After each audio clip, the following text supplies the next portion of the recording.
Hello everybody. It's me, it's Andy, it's him, it's Mikey. Hello Mikey, we haven't started the actual show yet, as usual. We're just doing the stream introductions. Hello Mikey. Hello, Mikey. Oh, look at him with his silly Ronnie Colbert skit. That who did it back in the day? Heyo. Ronnie Colbert? Probably. Yeah. I was never a big Ronnie Colbert Could very well have been. person, but I don't know. Oh, know. you friggin' heathen. I know. Very British, very old school, though, to be fair. Very, very old school. I knew of them, but I never watched their routines.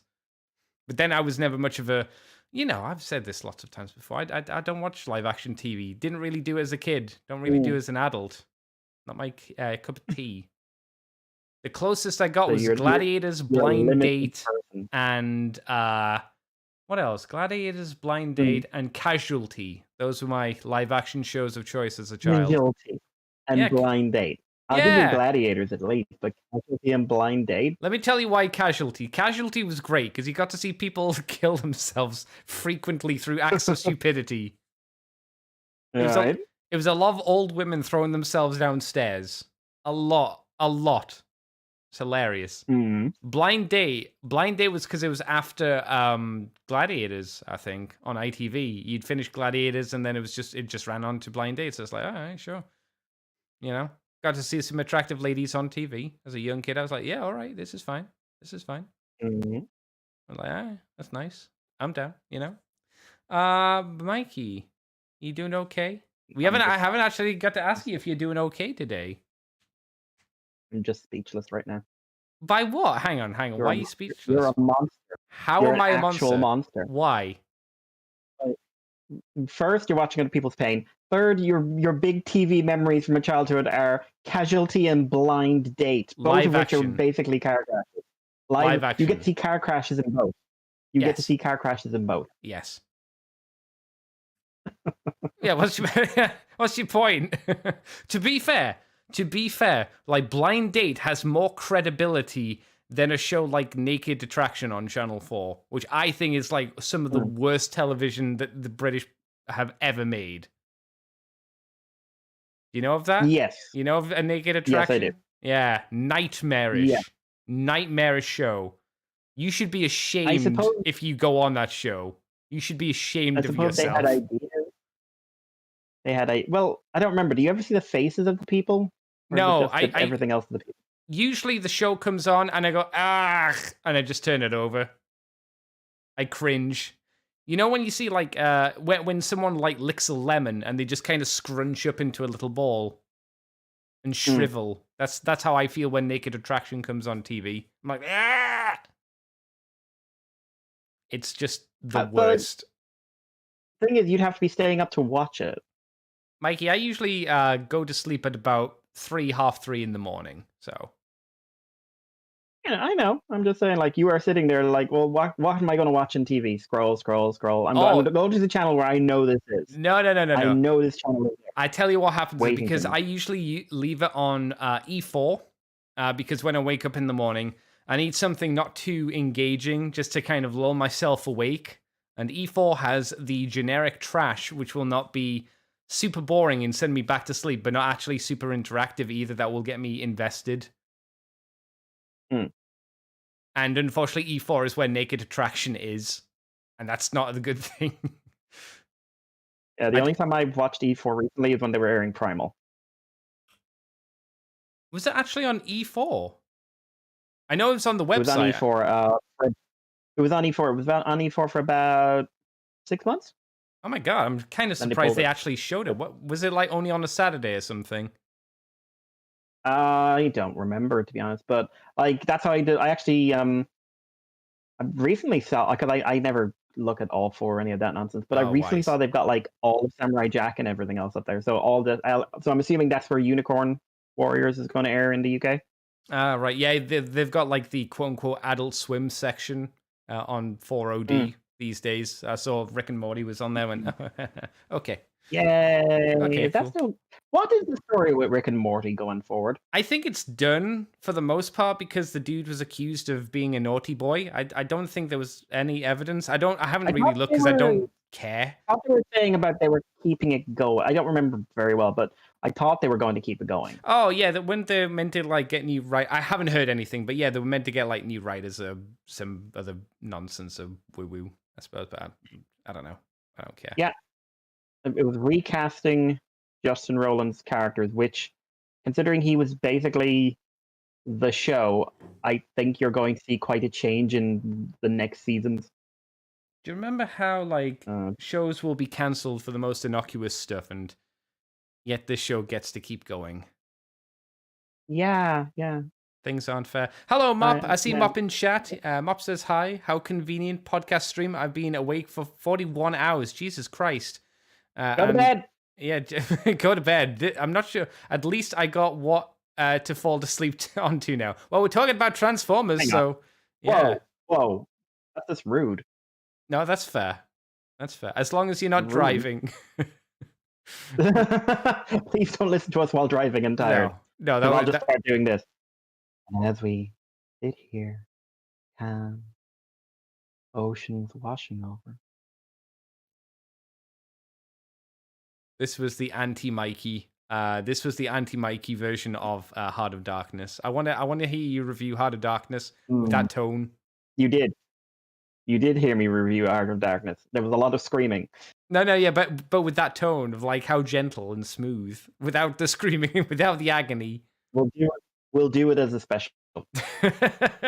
Mikey's Heart of Darkness. I will if there's a Patreon goal, if we get up to 100 on the Patreon at some point, we'll never hit that. I will read Heart of Darkness. I will review Heart of Darkness in soft undertones. I can't get mad, and ultimately I have to focus on the positive. Wait, I know why. I know why you want this. I know why you want this. You want the Patreon to get up to 100, so I can give you the money from Patreon to get that cool dinosaur from BBTS. Go to sleep. I fucking knew it. I don't blame you. I don't blame you. It's a very cool dinosaur. It's a dinosaur with a mace, Andy. It has a mace. It's pretty cool. It's pretty good. It's a third party kind of thing, right? Yeah, well, it's original like company kind of. Yeah, that's what I mean. When I say third party, I mean a company like Newage, and except they're just not using an IP. They're making their own but high end toy. That's kind of what I mean. There's another one. Who is it? The ones we used to love. They did the like Gorgon figures and all that jazz. Gorgon figures.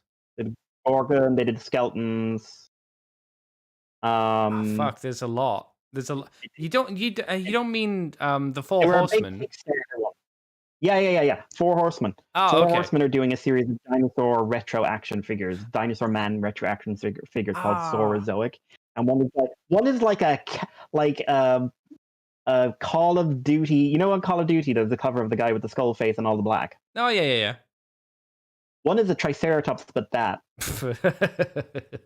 and he has a gun, and I want one. To be fair, I only really know of that image from the female cosplayers that did their rendition of it, to be honest. I know it because it's on my PSN whenever I go into the store. No, I'm sorry, Mikey. Hello, Muzzy. Welcome. And Mop says it's not supposed to be rude. Sorry about it. No. Don't worry about it. Don't worry about it. We take things as a joke. We do not believe in any seriousness for any reason whatsoever. Generally, yeah. That's not even a joke. I'm English, Mikey is Irish, so, you know, we're used to a bit of, as he would say, the crack. I said in quotations. The crack. You don't actually say the crack much. It was always, Rojas said the crack. Yeah, but he was putting on an act. He never actually said it in real life. That's true. He's just a pro wrestler these days, visually. Shall we get the poopcast rolling, Mr. Mikey? Let's. All right, I will play the music, and we shall begin. All right, boys. Music time.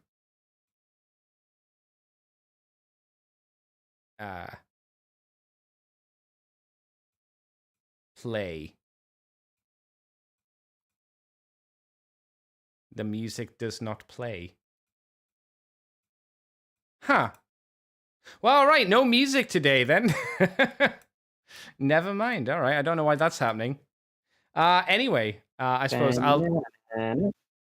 Don't judge me. We'll jump in without the music then.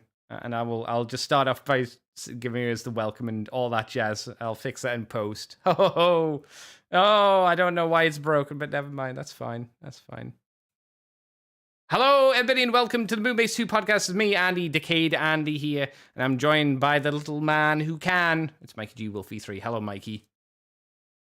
Hello, I'm currently going through BBTS and looking at all their weird, no one's heard of them, weird action figure animal things, and my god, there's so many. Is this all Mythic Legion stuff still? Or is this just general stuff? Nope. General stuff. There's a Gorilla Man. There's some sort of like Wulong Tiger. It literally is called the Wulong Tiger. There's leather. There's like a third-party Leatherhead. Oh, I've seen them. They look really cool. There's a Werewolf Man. Don't know what you're up to, Werewolf Man. Has Mikey seen the quote unquote not Warcraft orc figures that they're bringing out? There's a bright red one which is coming out soon. There's a one that looks almost like Thrall that's out. They look really good. If they do anything from the Scourge or the Undead Forces, I'm like, ooh, maybe they look really cool. There's a lot of orc bias at the moment though, but I'm not surprised. I'm guessing they're a Horde player. I think orcs in many ways are just kind of like, this might be me, like the outsider looking in, but they seem kind of quintessential. Oh, you mean to Warcraft? Oh yeah. I mean, back in the day, it was just orcs versus humans. That was the that was the deal. And be honest, who wants to do a human figure? Oh no. Well, unless they're dead, I'll take a dead one. Yeah, that's fine. But like living ones are boring. Yeah, exactly. I would agree. Like, what would you rather have, a human or a dwarf? You wanted the dwarf, right? What would you rather, a human or an elf? That one's a bit harder because usually elves are dicks in a lot of media, so that one's a bit harder to choose, I think. But yeah, generally I would pick the more interesting race than basic boy human. But here's a question: when you're given the option, Mikey, in video games, to like, do you want to be a human or do you want to be one of the other races? Do you choose one of the other races most of the time, or do you choose a human? Oh, always. I think like usually you get more fun and creativity and stuff like that. And then for some reason you always meet someone who looks at you like you just like murdered a kitten by saying like, I played as the cat person in Skyrim. Yeah. You even. I went for the lizard person. I wanted to be friends with the dragons, but they did not want that. There's one dragon you can make a friend of. That's true. No, there's two, because there's one in the mountain you talk to, and there's one you can like summon in the post game or something like that. The one thing I didn't like about the cat people in Skyrim is pretty much everyone you encounter is a thief. Sneaky cat people. Sneaky cat people, don't trust them.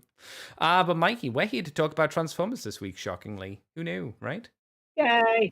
We're going to start off this week with third-party news, because that's how we do stuff. We're going to talk about Newage, H53Z, H53EX, and H53D. Michael, but not you. You're Mikey. No. Discuss this. I was included there for a second. There's also another one.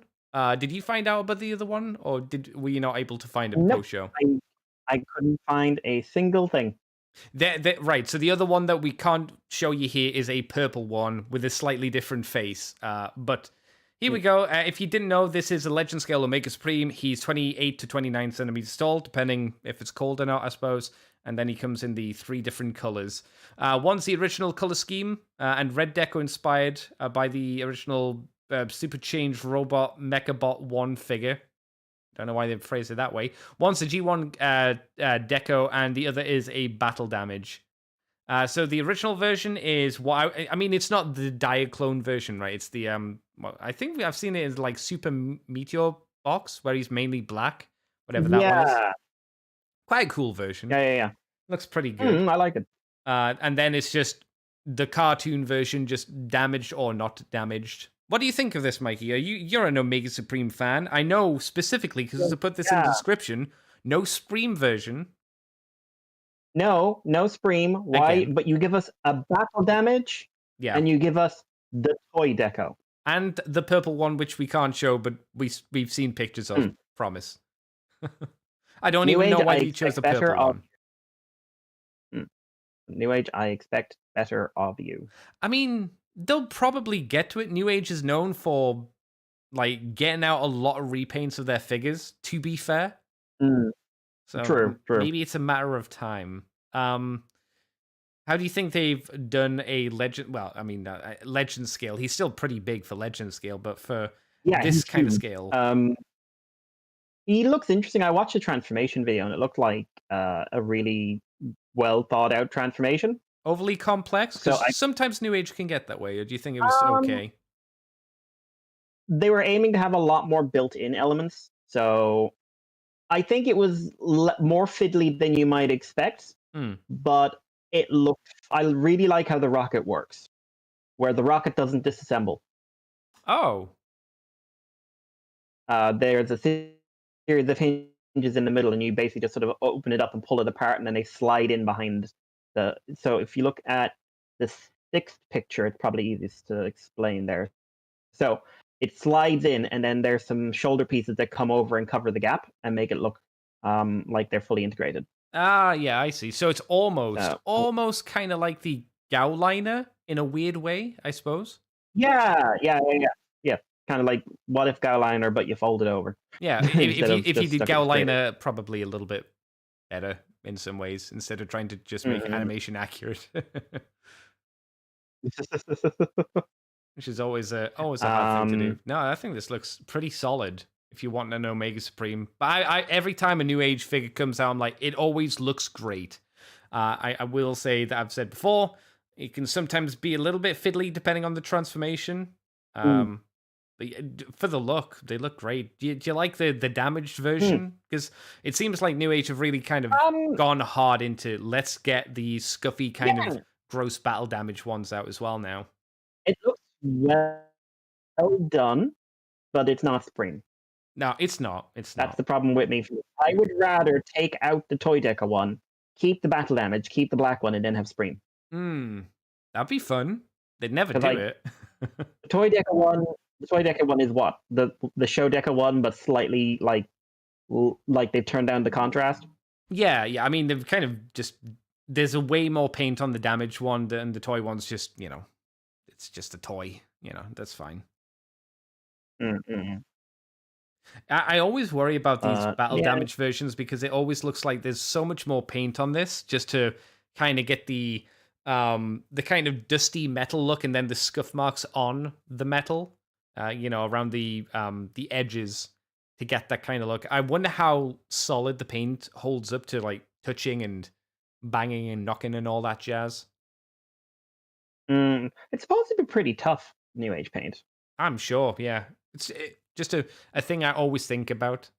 But when I don't know about you, Mm, whenever somebody says battle damage to me, I have horrible flashbacks to Siege. mm. Oh, always. Like they've ruined it. Yeah. Because this is like proper high end, well done scuffing, marking. There's really good. They've really gotten like there is a splotchy effect in some of them, but it's like how it's supposed to look like. Like this is probably there because Siege sucked in terms of the battle damage. Like it's Yeah. the only logical conclusion. It feels like the antithesis of like this is how it should be Mm, done. Um, don't try it, Hasbro. You don't have the budget for it, and you don't have the inclination to go for that. Unfortunately yeah. or unfortunately. Yeah, I mean, if you're in for an Omega Supreme, maybe wait and hold out for a Spreem if you really want that nice, crazy Action Master Elite color scheme, or maybe one of the other four versions. Four versions that are currently out might tickle you, but there'll probably be a fat blue one. Mhm. The standard Guardian robot will probably come as well at some point. Yep. I don't The know who least else. interesting thing you can do. I don't like guardian robots. I heard. Did you hear what was going on with um the Titan one? Uh, It seems that it's suffering some QC issues. A lot of like actual like I think it's like I don't know what it is. It's a panel or something like that that is literally just snapping off oh, like I a think massive panel. I think it goes on to the leg. was that from General Techno? Did General Techno have that happen? I know. I know it happened to General Techno, but I saw it was happening to other people as well. Yeah, yeah, it's like that entire like panel is like translucent plastic or something, isn't it? Mm. It's And like no one, and oof. people didn't realize. No, well, it shouldn't like break on the first day that you get it. It's translucent plastic. You expect that stuff to happen like I don't know, at least 5 years down the line, not the day you get it. Woof, woof. Yeah. Translucent plastic. Don't do it. Stop. It's okay. Like, and whatever. I know some people like basically like when you think about the train bot combiner riding. Oh yeah. Lots of people are going like, oh, I don't like the look of it. Blah blah blah blah blah. I heard one person say that who's now buying all six so he's spending $600 or $700 on a figure he actively thinks he'll hate. But I don't get it. I wish I had that money. But what terrifies me about that is just the sheer amount of translucent plastic on it. It's like the entire shell for the train bots, right? It's like all of the train bit that kind of swivels around the robot. That's all translucent, right? If I remember. Yeah, which means that close to like rotating joints and panels and things like that. Yeah, no, things that break. What could go wrong? Maybe joke's on us. Maybe Takara's doing a better job with the QC, and when people get those train bots, everything will be okay and they will last a lifetime. I hope so. Some of them are out, I believe, and if they are out, please let us know. Because remember, we had issues with Masterpiece QC for many years. Oh my god. Many years. No one's talked about it majorly in a couple of figures, but we're all rather nervous of it. Wait, is Jobby meant to be? I can't remember. Is Jobby meant to be getting those guys or not? The train bots, I mean. I don't think so. I haven't heard anything about him doing it. But, I would be a little surprised if he did. It doesn't seem like his kind of thing, to be honest. It's just Masterpiece. That's why I asked, because he's into the big robot boy kind of things. So I wondered if it would be something he'd slide on into. Anyway, Mikey, what's the next bit of news? What are we talking about next? So that was Newage. Wonderful, wonderful Newage. I like the black one best, by the way. But yeah, you didn't ask, Andy. I didn't care. I know. So Newage, not Newage, Fan Alliance, which is, as far as we know, is a new third-party company. I haven't heard of them. Have revealed images of a posable G1 roller. So this is an MP scale meant to go with the excessively expensive MP44. So this is a little blue roller, like basically it's a Wickle Blue roller bot that turns into a robot that I would say is definitely taking some design cues from IDW roller. The proportions, the chest, and everything, like much beefier than I would expect a roller bot to be. It can hook up to the trailer, your expensive box, and it can also hook up to the little command station gun turret thingy. So it can actually turn it into a trailer, which I kind of like. And he can also like mount that from behind, but it looks like that's just posing. So he will have a couple of guns, and he looks decent, but we know very little about the QC ending or transformation. It looks fairly complicated, I have to admit. I'm seeing a lot of panels. And especially when you look at him, it kind of looks like he kind of expands a bit as he transforms. So I'd be very curious to see how this turns out. But I remember, was Fans Project the one who did the third-party roller figure? I was hoping you were going to mention that. Yeah, wasn't that like the very, very first, basically original figure? But before then, it was all like, oh, here's the. It wasn't Fans Project. Was it Perfect Effect? I remember Chris's video from Donkey. Oh, it might be Perfect Effect because I remember Dave had it, and I remember thinking it was kind of not great. But yeah, I think before then it was just mainly the upgrade kits. But it was a very, very fiddly bitch. But it and Night Morpher and stuff kind of opened the way. And Night Morpher was that old? Oh my god. Yeah, Night Morpher was the first third-party Optimus, as far as I remember. Jeez. But then like Night Morpher's first run had a ton like brittle plastic QC problems, had to do everything else, and they ended up redoing it once Mastermind got a better factory. I had, for a good few years, I had the black version of the original run, actually. And I was always like kid gloves with it. Always kid gloves. A wise like, always idea. like, you're gonna snap and die. But yeah. I think this is I don't mean this in a rude way, but the term that comes to my mind is basic bitch. Why do you think that? Why is this a basic Like, bitch? It's not exciting. It's a basic robot. It's like there's no major design cues or anything of the robot mode that jumps out at me. I like things like how the wheels seem to fold back on the shoulders on a hinge, a nice, really long hinge, which I think is always a clever bit of transformation. But apart from that, like, I'm just more curious about how, like, I'm seeing hinges on the sides of the chest that make me think like you fold like the entire arm section upwards. I'm just kind of curious to see how those things work, but I wouldn't say the design is anything like inspiring. Yeah, I think that's fair. Do you think you'd Or feel even better about particularly it if it was more IDW? Like if they'd just gone full on IDW, just lent into that design? Would that be better for you? thing is, Roller's kind of a bit generic as well. Also, I just Shozy just updated with more Michaels, so I'll go back to those in a second. Oh, But yeah, I'll send you links. But thank you. it's I've never loved Roller's design, if I'm completely honest. Oh my god. You know, yeah, and like it doesn't help. I think he's one of the most wasted characters in the entire run. Wasn't he meant to be Tarn? Is that what he In was meant terms to of be again at one point? God, who remember? Like, I know that certainly by like middle of season 2, he already wasn't turned. But if I can't tell you if he was originally meant to be, or if the idea was always to have him be random guy number 4, because that's much more engaging a reveal. Do you remember when two dudes had sex inside of him without his permission? I don't like Lost Light. No, I don't. There are certainly aspects that I don't. people tend to forget when talking about Lost Light. Yeah, well, It's one of them. exact phrase. They were canoodling inside me. Yeah, without And his consent. even if you just like, they were having a quick kiss in a field. Still not proper.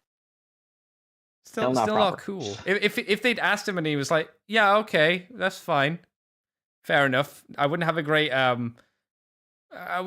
feeling about Roller in IDW at that point. But I'd be like, "Okay, well, at least they asked, but they didn't. They just did it." It's like, oh, okay. No, I didn't care for Roller either.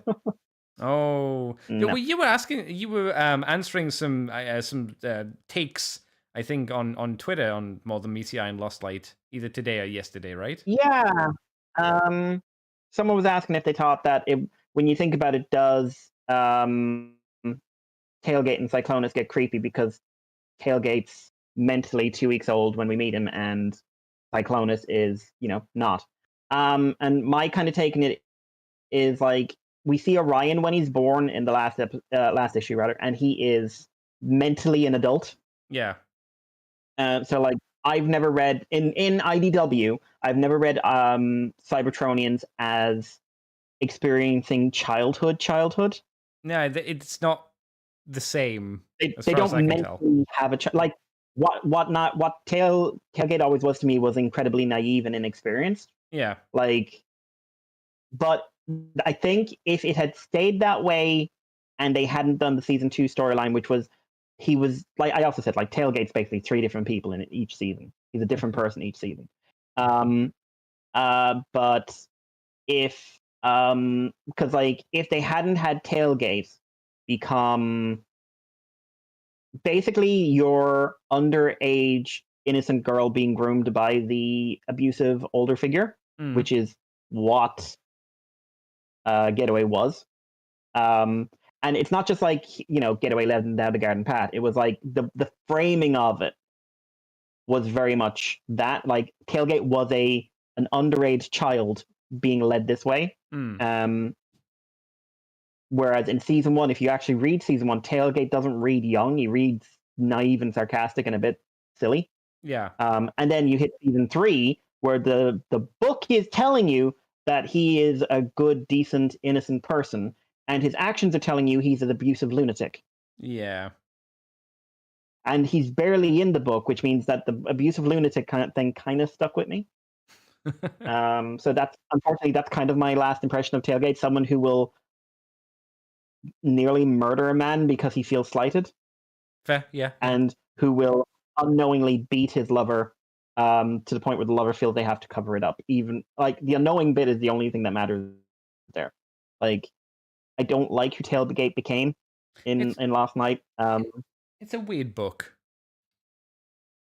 Also, I always point this out whenever it comes up because someone once got really annoyed at me. We're saying like I don't mind so much that Cyclonus kicked the shit out of Tailgate, because like it looking back on it with hindsight, weirdly it ties into my perception of Tailgate, because what Tailgate did, for anyone who doesn't remember, it wasn't that Tailgate got yelled at Cyclonus and then Cyclonus punched him in the face and kicked him and then walked off, and then a year later he apologized for it.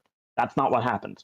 What happened was that Tailgate, because he had no idea what Autobots and Decepticons were, said, I want to be a Decepticon based on Cyclonus' description of the war, which was pretty detached and without the moral thing.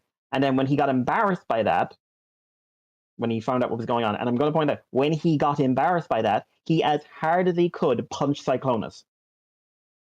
If he'd been Grimlock, Cyclonus would have been out the airlock. Oh How hard he yeah. punched him. Or just smushed.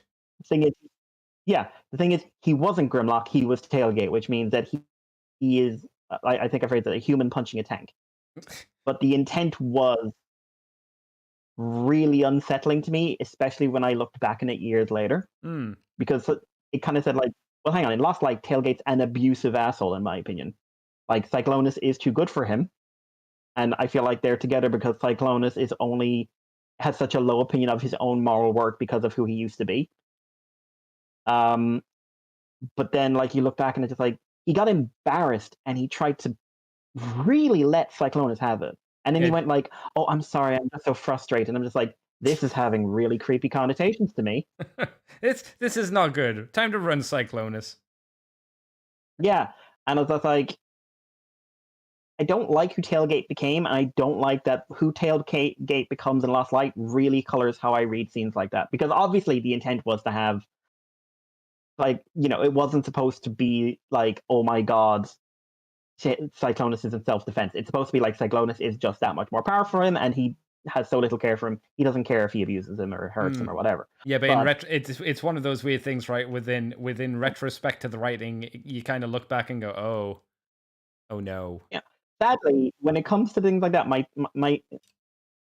Tailgate and Cyclonus has been colored rather negatively in my mind because of that. And Sure. Blast Off and Onslaught, which everyone loves, I love it, but I love it in the way of just like, wow, an actually sexually abusive relationship in Transformers. Yeah. That's never been done. And a sexually and emotionally abusive relationship. Because I'll tell you this, if Transformers can have sex, I guarantee you Onslaught and Blast Off did it.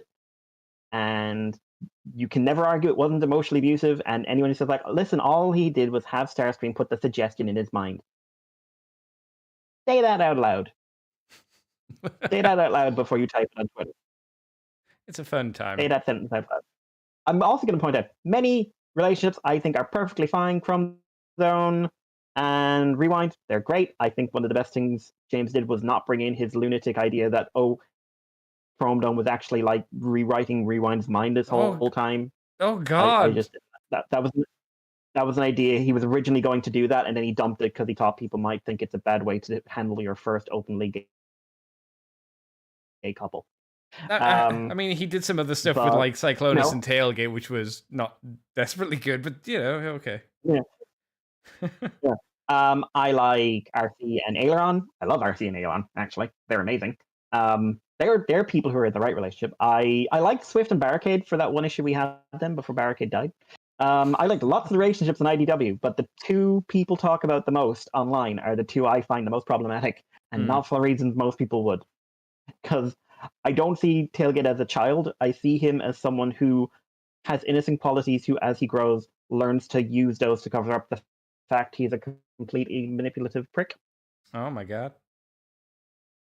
He learned the wrong lessons from Getaway. Yeah, that's how I had that theory for a long time. Oh, his only experience of romance has been Cyclonus, who's emotionally distant on his very best day, and Getaway, who's an emotionally manipulative lunatic. And it's like, oh, he's doing it to Cyclonus now. Yeah. This is how he thinks relationships work. Fantastic. Yeah. XL Hedge says they kissed, tugged, and didn't clean up, referring to what they did inside Roller. Oil everywhere, or energon everywhere. It also says Tailgate and Cyclonus's age, in quotations, only became creepy when they got their hollow avatars. What do you think, Mikey? Yeah, that was definitely weird. Yeah. That was I get the idea of Tailgate as a big. On the other hand, I love Cyclonus's hollow avatar. Like it's just my type of over-designed. Like this is anime as shit. This is anime doing a Western character. That's what I love about it. It's just like how does anime do a cowboy? They do the most cowboy. I think it's probably not surprising that I think the hollow avatar aspect, at least in Lost Light more than Meets the Eye, I felt went a little bit too far from the intended nature of what hollow avatars were functionally as. Like the functionality of what a hollow avatar was, at least originally in like Infiltration, I thought was good. I thought we went a little bit too far in Lost Light, but then again, I think we went a little too far massively in many aspects in Lost Light. But I know there are a lot of people that really like Lost Light. Yeah, no, like some people absolutely adore that book and hate John Barber's work, and I look at them like they're crazy people. Like if I buy Needle Nose, I'm going to have to track down that bloody Generation tracks because I don't want that tracks, but I love Needle Nose and tracks. So I'm fucked because John Barber's a monster. Let me put it this way: I have never had I've loved More Than Meets the Eye. I love More Than Meets the Eye, and I love Megatron. I love so many aspects of it. I've never had a full-blown outward expression of emotion in Lost Light. I have legitimately cried reading Optimus Prime. Okay. Which is the Sideswipe death issue. I cried at the end of that book because it was so well done.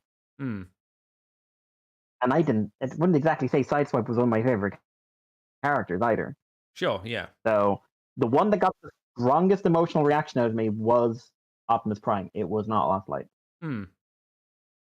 I remember it took me a long time to warm to that series. I did warm to it eventually. I'm pretty sure. It's been a while since I've read that stuff. It's been even longer since I remembered about podcasting about it. Yeah, I remember you getting very annoyed towards the end of it. Just like, God, why am I reading Lost Light? And just like, I could be reading Optimus Prime. Oh, I definitely remember that feeling. I remember every time we came to a show, I was like, do we have to talk about Lost Light? I was like, oh, God, Jesus, no, the pain every fucking week or month. And then Till All I Want got cancelled, and we were just like, but you're idiots. Yeah, Till All I Want, I think, was easily my favorite. And I think it probably took a bit of time to get warm to that as well, but it got there, and it got really interesting. And then it got killed. Of course, like little do we know, why did they get cancelled? Because they're all getting cancelled. Yeah. Anyway, so random aside, IDW Roller would not make this toy better for me. Oh yeah, that's fair. Yeah. Did you see the two Michaels I sent you? Yes, I've just like minimized the screen, and I'm just gonna pull them up now onto stream in a moment. But you can talk about them while I get the stuff. I think I found where purple one came from. Right. At least I know there's a Dark Guardian, which I think it might be what it's based off of. But I know that Dreamwave had in More Than Meets the Eye, it had some yeah. These are that's the evil Guardian from what episode is it? Forever is a Long Time Coming, which was a season 3 episode. What was that one about? That's got A3 in it. I don't remember this episode at all. I probably would, but not from the description. I mean, it's just a purple version, but with a new face, really, isn't it? That's about it. When it's on to open a time window to Cybertron's ancient past, but ultimately causes time itself to begin unraveling. I don't remember this episode. Is that the one where Grimlock and Daniel go through, and there's the red? No, that's the Red Mage episode. No. It's another time travel episode? It looks like it's basically another War Dawn. Oh, but clearly not as good. Mm. But yeah, and then the guarding robot, Dagon and Yogg. I like the name is Yogg. That's fun. Yogg. Yeah. I Again, sort no of Spreem loved still, that but originally for a never second. mind. Mm. I like the purple one. Yeah, the purple one's okay. It's not bad. It's a little bit different. It feels like this would be what you'd class as the quote-unquote shattered glass version. And I say that purely so we don't get a shattered glass version, because there's Spreem you could do who's more impressive. There's Omega Doom, technically. What's Omega Doom? It is the Shattered Glass Omega Supreme, which was a repaint of Cybertron Menasor. Cybertron Menasor. Cybertron It Menasor was was the black drill and dude, gold. wasn't it? Oh, yeah. Yeah, I think Yeah, that's it was right. black and gold. Yeah, he was green and yellowy goldy for the toy, if I remember. Yeah, okay. Well, I'm not too fussed by that, but yeah. Spreem. Yeah, well, there you go. Thank you for finding these bits, Mikey. I thought they must exist, but Mikey had to do some searching for them. Never mind. Mikey, do you want me to take us on to the next bit? Yeah, feel free. All right, I'll take the next few because they're kind of similar. So 3-0 are doing the DLX RC from the Bimblebee movie. There's not really much, but we have a reveal of what she's going to look like. What do you think she's going to look like, Mikey? Will she, because, we've got Rise of the Beast coming out, RC's a major character in that, will she look like the thing that is relevant and therefore will sell? No, she looks like the RC version from the Bumblebee movie. It's a trick question. Oh. She'll just look like that. I like that design. Yeah, well, I mean, I don't know why it's coming out. I like this more. I like this design more than the Rise of the Beasts version. I did see randomly someone put up. I think it was like one of the big Rise of the Beast fan tweets or Twitter accounts, which is really heavily into pushing it, and it was like the Rise of the Beast RC design was their favorite design. Show me. No. What they put down was they put down G1 RC, and they said G1 RC is the worst RC design to ever have been created for RCs. And it was like change my mind kind of idea. And then they said at the bottom of that, note that Rise of the Beast RC is their favorite design. And the first kind of response was movie 1 RC, and they went, but I like the design, and you can tell it can turn into a bike. It's like, oh. Like, you didn't say, oh, I like the design. That wasn't what you originally said. What you said was change my mind. Yeah. And also, I mean, there's not real. Let's be honest. There's not that big a difference between the two RCs in broad strokes. Which ones do you mean? Sorry, which two do you mean? They're similar. Most RCs. I'm thinking like just the base outline of G1 and the base outline of Rise of the Beast. Yeah. Like, weirdly, in that movie, they're close. Yeah, kind of. They're not identical or by any stretch of the imagination. It's the details that throw me off. But I don't like the red. I don't like that she's more red. No. I mean, it makes more sense probably because you frequently, or you don't. I've never seen a pink like motorbike or anything like that myself, but it could happen. I mean, what would you say is the worst one? Because I would say the worst RC design is more than likely the movie 1 RC, because that's nightmarish. Or the concept, concept artwork for the G1 toy. That was bad. Did someone send them that? Yes, that was the one that they said you could still tell that they were a bike, so they kind of thought it was okay. No, they're terrible. Yeah, I know. It's not a. It's awful. Yeah, it's a mess. It is so bad. I thought when you said that, it was just like, no, you sent them movie 1, and they said like, oh, I like that. No. Yeah, no. They were really into the first movie design for RC, and I was confused. I was like, I don't understand.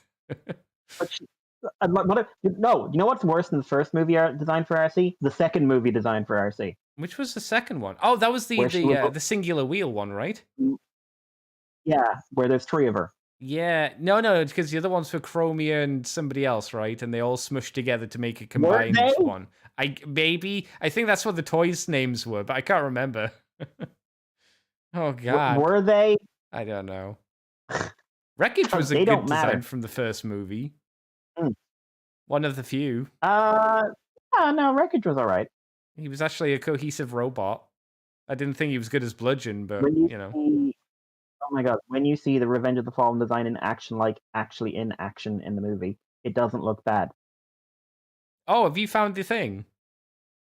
Yeah. Is that what they've said? Oh my god! Yeah, I don't want to judge someone for their own personal preferences. It's not fair, and we cannot all like what we like. And I'm trying to be a lot better about this in real life because I realized the internet was leaking into my real life perception of the world, and that's bad. Oh yeah. It's weird though, right? You see someone with an outlook completely different from yours, and you're like, but how do you like this more than anything else? How? I don't get it. It's interesting to see though. It's one of those things as an adult, you need to kind of sit down and just go, mm-hmm. And in your head you're screaming, but on the outside it's fascinating.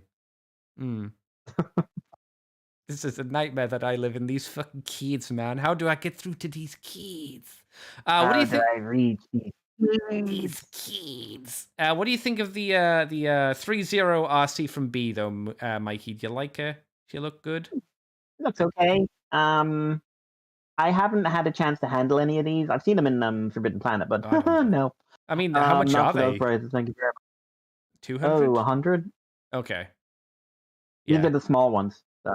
Oh no, this is DLX. This is this is the big ones. Oh no, God no. Yeah, these will be.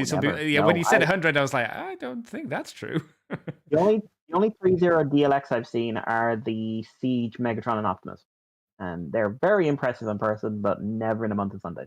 Oh, you saw them in person. How big were they in person? I can't remember offhand how big they are. They were about a foot tall each. Okay, so small. I get you. Okay. I think this looks nice. If this is a good representation of what they will look like in reality, as I've said thousands of times before, it's not the movie aesthetic's not my aesthetic, but it looks like a decent rendition of her. She looks clean. She doesn't look dirty or scuffed. At least from these images, she looks fairly clean. So I guess she hasn't got too much battle damage, but yeah. If you're into this and you have the crazy money for it, rock and roll. Oh, Excel Hedge says, purple will make a Supreme with Lugnut's head, down thumb. I think Excel Hedge would have preferred the Lugnut head. That would have been kind of neat, to be honest. I would have been down with that. Also, XL Hedge says, Transmetal 2 RC, worst RC, such a drastic change, and Black Arachnia's look doesn't match RC's personality. Oh God, I forgot about that. It was so pink. Oh, okay, yeah, no, yeah. I was like, yeah, the Transmetal 2 RC, just being a pink and white version of the Transmetal 2 Black Arachnia is weird. It's weird. Yeah, no, I think that's fair. I think me and Mikey... they remolded the chest, removed the nipples. Why bother? Without the nipples, she's not as powerful. No, the Black Arachnia needed them, Andy. She did. She needed to win in a Keijo fight. No one can win a Keijo fight, Andy. Only the audience. Yeah. I was reminded this week also, of Keijo and went, oh man. Or Gurren Lagann. That was such a fun show. I'm so sad it only got one season because it's probably the only sports manga I've ever. The sports anime I've ever enjoyed because it was stupid. Very silly. I can't. I just remember the bloody Hell in Heaven scene. The Gate of Boobalon, Mikey, or Bootilon. Yes, the Gate of Bootilon. That was so good. Or I can now move at flash-like speeds. Why? I've given myself a wedgie. Yeah, man. Didn't she give a wedgie so hard that it ripped her swimsuit as well? Because she went beyond. Yeah, but everyone was so proud of her as her dad stood there in the crowd cheering her while she stood there naked. That's my girl. That's my little girl winning at Keijo. What a dumb show. They take all the fun things, Mikey. No Monster Musume, no Keijo. What's going on?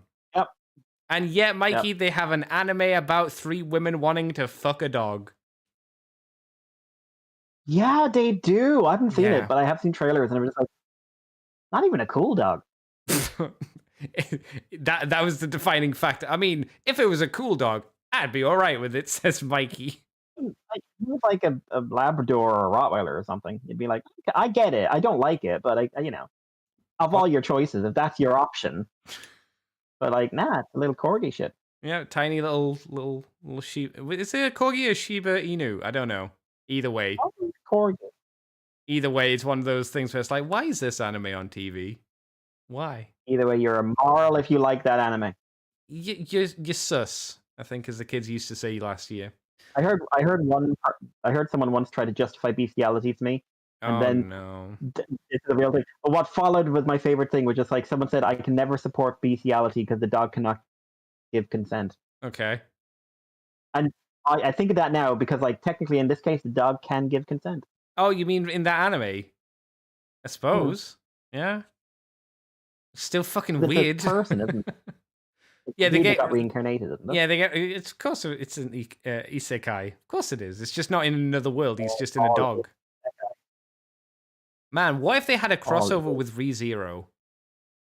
Oh my god. Yeah. That dog would die so much in so many awful ways.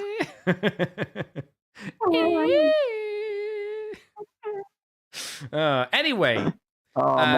Talking about animals, there is a Flame Toys Furai Action Leo Prime sample figure.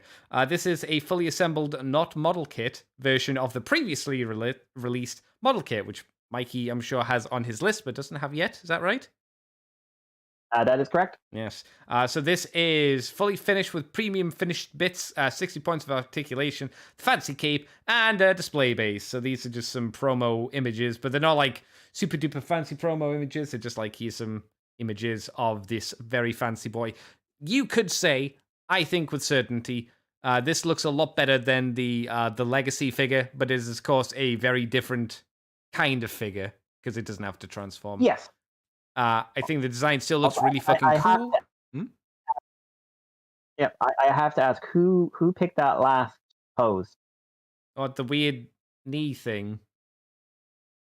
I don't know. Where he's got his knee in the air, he's got a jazz hand facing his hand, and he's also like got like the head. It looks like he's resting his hand on his fist. Is that a JoJo thing? I feel like it probably is, but I am the wrong person to judge that. Same. I think that's probably fair. I still think this figure looks really good. Well, the action figure looks good versus the model, which also looked good. Mikey, you probably know a bit more than I do on this. Is there a different hand feel between the action figure and the model kit, since they are meant to be similar? Yeah, well, they're made out of different types of plastic. Okay, so this will feel more like an action figure rather than a model kit. Oh, okay, well, that's fair enough. And also, like, these are fully painted and everything else, so... Now, I would rather go to the model kit because, one, it's just, for me, more of the experience, but also, two, it's going to be a lot cheaper. The 4i Action Primal was very expensive. And I'm still very disappointed we never got the original model kit version of that we were supposed to get. Did we not? Nope. Huh. Never did. Went straight to 4i Action. I think... I don't know, because like it was IDW Optimus, and now it's Lio. But Lio's gotten a main figure, or a main model kit. To me, it seems weird to shelf Primal, especially when there's the Beast Wars second movie where the two boys kind of buddy up together. Yeah, and you could do your Flash, you could do your Burning. Yeah, Flash Burning. But yeah, it's made me tempted to buy the knockoff of the Primal because it was a lot cheaper, and I was just like, I do want to see what this design is like. Yeah. But my brain keep going like, hold up, maybe they'll do a kit. Maybe they'll do it. They won't do a kit. Like, it's been a year now. They won't do a kit. It's a damn shame you don't have like business connections that you could like contact the company and be like, I just let me know. Primal, is he gonna get a model kit? Yes or no? Because I'll buy it if they do. Is what you would say. Yeah. Also, why? Why? Why? Oh, if you had Mikey, if you had business connections, I would suggest you tell them to make a comic with Sakamoto. Sakamoto makes a comic to pack in with these figures or model kits. I'd be okay with that. So that's why I suggested it. You should do it. I don't know how, but you should learn Japanese to contact them specifically to get Sakamoto a job with them. Easy. I will do my very best. I believe in you, Mikey. You're a trustworthy boy. XL Hedge says, "Don't remind me of the dog anime. I watched the first episode and got blindsided." Yeah. That's yeah. Fun anime. Did sorry, what's that, Mikey? So the first scene I saw of it was like the dog in the bath and the woman getting very hot and bothered, and I'm very confused. I think that's where you kind of tap out and you go, "I'm done. Goodbye." Either that, or you sit down and go, "You've hooked me. You've hooked me." Like, there are only two responses. Well, I'm in. Oh, well. I guess I know what kind of person I am. Axel Hedge says, "God damn it, yeah. God damn it, you son of a bitch, I'm in." Fun anime. Did Return of Konosuba. I haven't watched that yet. I've still got other things to watch, but I'll get to it. Me too. Yeah. I want to see Flame Toys take on Big Convoy. That could be quite interesting. He wouldn't need to be quite as panelly. Well, he's supposed to be on the run. He's supposed to be coming. All right. Or RID Megatron. That'd be neat to see as well. RID Megatron. Yeah, that would be awesome. Galvatron would be better. But... yeah, I would like, yes, absolutely. But I would like to see an RID Megatron that only turns into one thing. What? No. Because I think you'll do a better toy. 3 things. Okay, 3 things. I'll accept 3 things, not 10. No, I'm okay with that. We can limit it down, but he's got to have a few because it's an entire thing. So if we can, we can only have 3 modes: robot mode, obviously, bat mode, dragon, and dragon. There we go. I'd have dragon before bat. I'd have dragon before bat, and I would have the only mode. The only reason I say bat is because bat requires such little effort. True, but then, like, why is he ever a bat if he can be a dragon? Why was he ever a bat in the first place, actually? I always wondered that. I don't know. He had so many modes, which you're like, what are you doing? Why would you ever be a giant hand? What's that about?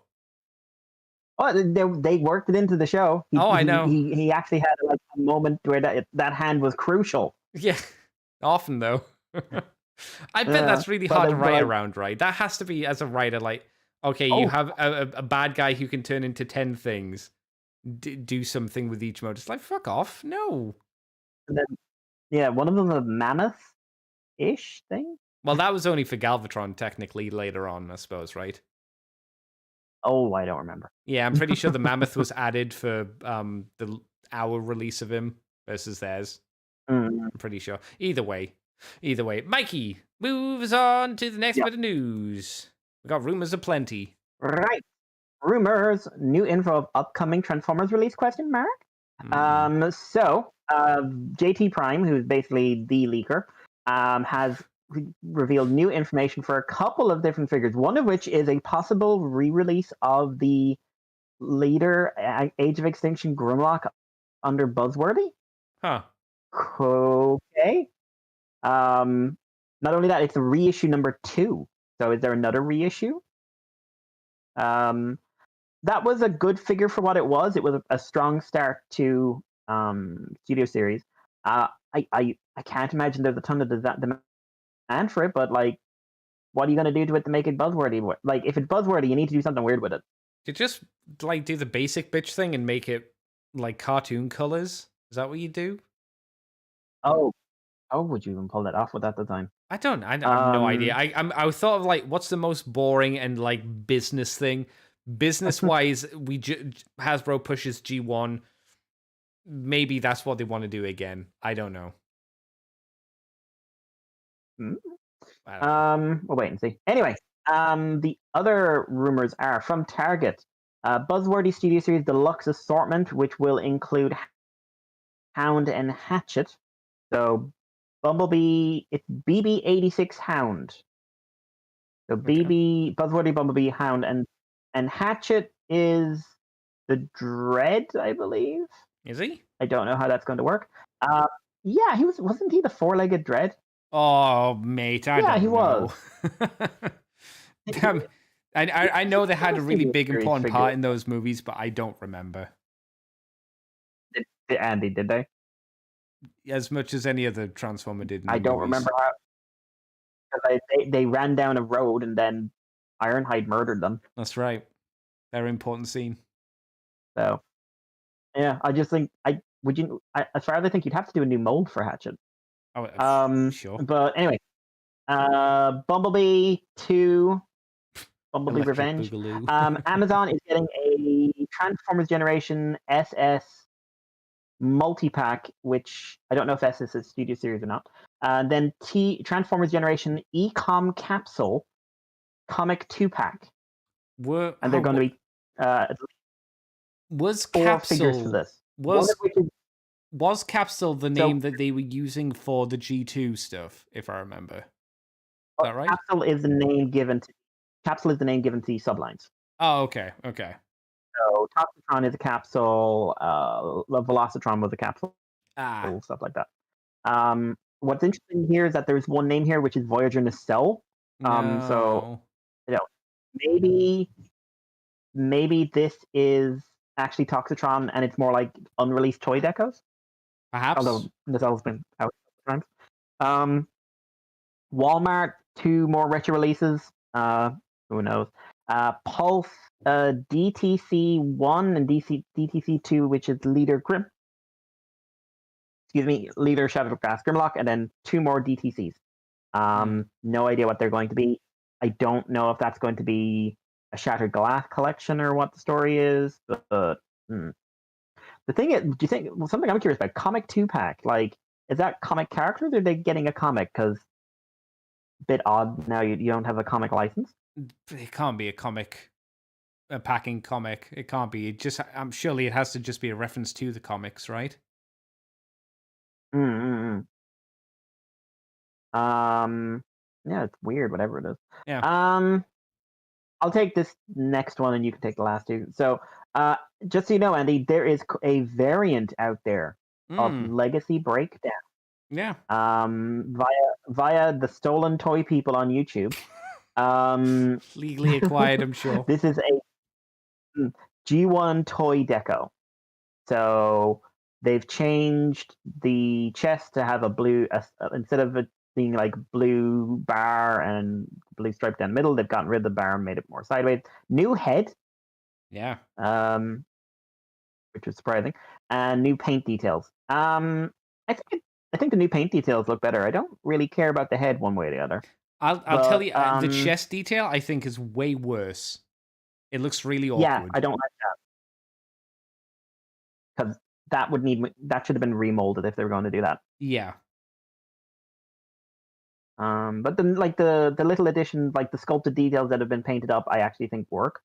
Yeah, it's nice. Apart from that, I don't know. Like, cool. I don't think anyone's going to be like, maybe someone is like flipping a table now going like, I must own him. They're definitely like aspects I like. I don't like the head. I think the car mode looks a little bit better. I'm not too fussed about the Decepticon insignia being in that slightly off-centered position, but what they've done with the windows, I think looks a little bit better on the newer version, but that's really about it. I don't personally, for me, it's not a massive change from like I need to get this over the other one. I mean, I've already got the other one. I'm happy enough with that, to be honest. Yeah, it's weird. Nothing to me. It's nothing to me, if I'm honest. But hey, someone out there is excited, and I'm happy for them. I think it's a weird like toy collecting aspect because like, why was this done? Why was a new head made? Like that cost money. That new head cost money. And I mean, the new paint apps technically would cost money. I guess technically this newer version is a more expensive version for Hasbro to produce because of the extra paint app details. So again, I don't know why, especially when the other ones aren't toy accurate, they're show accurate for the most part. Odd choice. I don't get it. Keep your eyes peeled though, peeps. Odd one. Yeah. So you said I should take the next one? Okay, Mikey. Earthspark Season 1 DVD cover art and release date. So if you're a person who loves Earthspark, but you hate Blu-rays, Well, this is the release product for you. I don't know why you'd watch this on a DVD though, because it's it's a CG show. You should be seeing it in its Why? full Why? glory. I don't know. But Andy, how are they already advertising episodes 1 to 26? Who knows? You know what's stranger? No, sorry. This DVD release, which contains episodes 1 to 10 in 2 discs. There we go. 1 to 10. So I guess it's part 1 of season 1, which it doesn't say on the top of the story for some reason. How much? It's going to be available for pre-order May 16th or 19th, or to the 19th, one of the two. So it's relatively soon. It's 3 hours 45 minutes. It's a Americano, yippity doo da day, and all that jazz. I can't see a price, but I imagine it'll be $12. What's that? $12 on Amazon. Oh, available in a 2-pack with Paw Patrol. Oh, okay, cool. Yeah. So yeah, if you again, I don't know why you'd want this on DVD when the Blu-ray version would be a lot visually nicer. I can't imagine how like of a downgrade this will. I mean, it's like watching Transformers Prime on DVD quality. It's just, why would you do it? But yeah, if you want a version of this in physical media, well, this is a way to get it in the future. And the last story for the week is the fact that Andrew Wildman is coming to TF Nation 2023 of this year. Man who has drawn many a Transformer comic from Transformers UK Comic Run, IDW, Dreamwave, and all the way to the final issue of Regeneration 1. So yeah, if you want to go and see him, the Andrew, he will be at TF Nation. And that's the news for this week, Mr. Mikey. Told you we were light on stuff. So, as we usually do, Mikey, what have you been doing this week? What are you doing for fun? And chat, if you have any questions for us, you can put them into the chat and we'll get to them once we get through what we've done this week. What have I done this week? What are you very, doing? very, very, very, very good question. Not a ton. A lot of family stuff this week, so not a ton of the usuals. I meant to start the Moon Gundam a couple of days ago, but I didn't get a chance. Oh, do you remember all those months, all those weeks that you were like, man, I really want that Moon Gundam, and you haven't even built it? I haven't had a fucking chance. I've also I brought home a lot of stuff, including Gao Gaigar. Oh, and yeah. My God, that box is big. That box is huge. So that's going to be fun, because I know like Gaigar is the size of the high-grade New Gundam. So this thing's going to be big. But yeah, so hopefully I've got less. My work schedule is going to be a bit different from the next few weeks. So I think I'm going to try and spend some evenings building that. But so I don't have any like new figures or anything like that. So just a bit of TV, including one very surprising one that I have something positive to say about, and I'm ready for pushback. My God. I so made my first move into the anime of the season. So just because it came out today and I did this like an hour and a half before we started, I watched the first couple of episodes of the second core, not the second season. It's not structured as a season. It annoys me when people do that, mostly because it's just to satisfy the insane Japanese home video market. Which of Gundam Witch from Mercury. All right. Episode 13 was basically just setup of the new norm, and episode 14 was mostly action and some other stuff, and then a pretty significant reveal at the end. Is it still high school shit? It's moving away from the high school shit. It's still set in the high school thing, but it is moving away. I will say, just like, what Ariel, this is their first real attempt of addressing, like, is Ariel alive? Okay, all right. So we do get an answer to that. So I thought the animation had stepped down a bit, in all honesty. I don't know if it was just me with like not remembering how season 1 looked, but I thought it looked better than this. But yeah, so I'll be making my way through various shows in the next couple of weeks and getting a sense of like if there's anything I'm going to like add to my watch list. And then since I missed so much of last season, I'll do the same with that. And I found like a ton. Did you know I didn't know this? I owned a complete collection of Cowboy Bebop on DVD. Oh. Did not know that. Oh, Do not DVD. know when I bought that. Not Blu-ray. Yeah. Huh. No, this must have been from years ago. Oh wow, okay. Because I haven't bought an anime DVD in a long time. So I'm gonna be making an anime watch list to go through for the next few weeks. So apart from that, we've got episode 6 of King Oger. Continues to impress. Probably the most Sentai-like episode so far. Is that a positive or a negative? It's a toy ad. Oh, right. It's I'd say it's if I was comparing it with something, it was like a Kyoryuger episode, which is positive because Kyoryuger is positive. But it was a toy ad episode. Like that, the main thing was like we got a new mech toy. We want you to talk about the new mech toy. Fair enough. Yeah. And it also had like an interestingly goofy villain. The first properly goofy monster. But yeah, continuing on from last episode, Gear's on the run.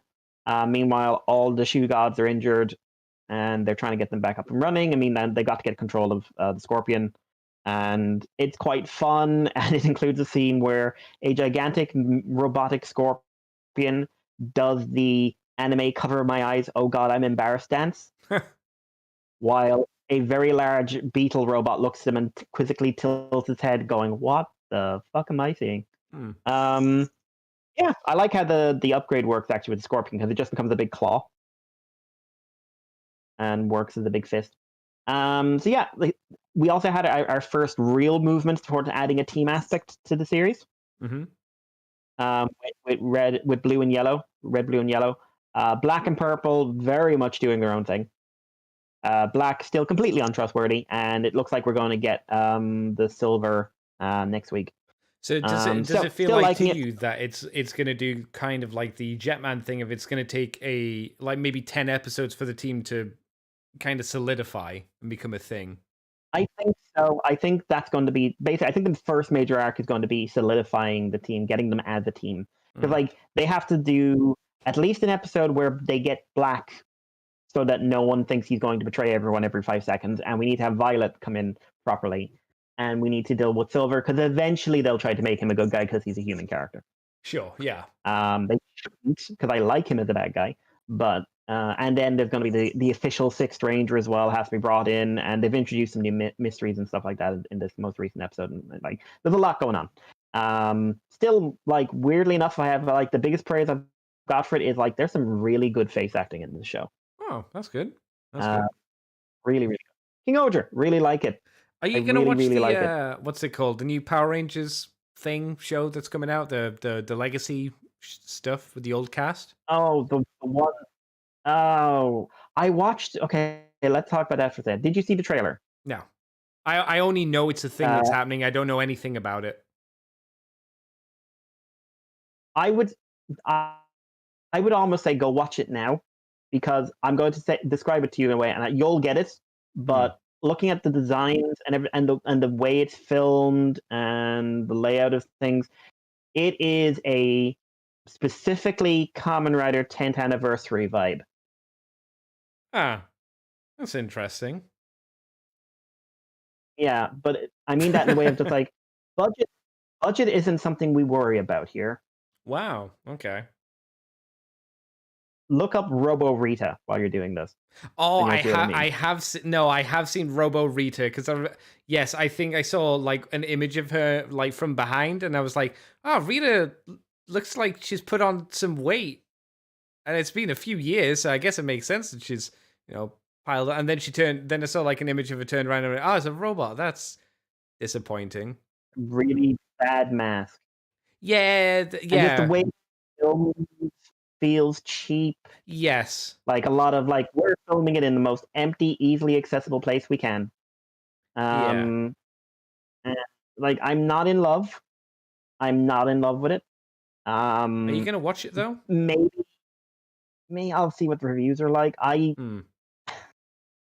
I've long since found like I've tried some of the modern Power Ranger shows, but I find the acting is usually pretty bad. I find the writing's really bad. I think the ADR is inexcusable. Yeah. I really, really hate the ADR. Yeah, I've only caught it a few times on like Pop or whatever it's called on the Freeview channels, and I'm like, wow, was Power Rangers this bad back in my day? I don't think it was. I think it was better than this. I think they had some money going into it. Yeah, it's well, like a lot less original stuff, I suppose nowadays, or a lot more original stuff nowadays. But I can say like there are definitely better Power Ranger shows, and Not there are RPM. worse ones. Sorry, not RPM. I don't like RPM World. You all need to accept. Loads of people like RPM. Again, I think we're the outliers who don't like it because we like the real show. We like Go Onja. Yeah, I'm not a fan. So, Go Onja was amazing, but yeah. So anyway, King Oger, I am looking forward to it continuing. Which again, I haven't really done anything to do with Sentai in a good few years, so I feel like that should say something about the quality of this show. The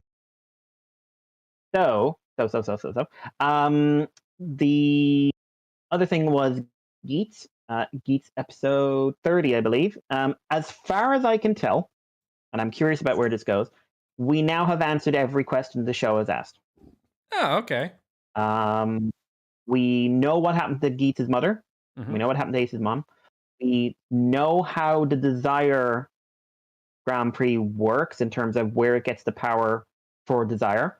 We know why things like some people don't come back, or we know why when you lose, if you survive, if you're not killed, if you just lose, you lose your Desire. We know what that is. We know everything about where it's come from, all that stuff. So all our questions have been answered, which make me very, very curious about what the goal will be for the next 20 episodes. Do you think those answers were delivered well? I liked it. I liked the episode. It made me think, and I thought it was an interesting idea. I didn't think the subtitles I was watching were very good. It's overtime, so they don't really have an excuse. But they've been doing it long enough. But yeah, I didn't think the subtitles were amazing. But hey, I always watch usually at least 2 subtitle companies just because that way, if they both fuck up, you can usually get a meaning in between. Sure. But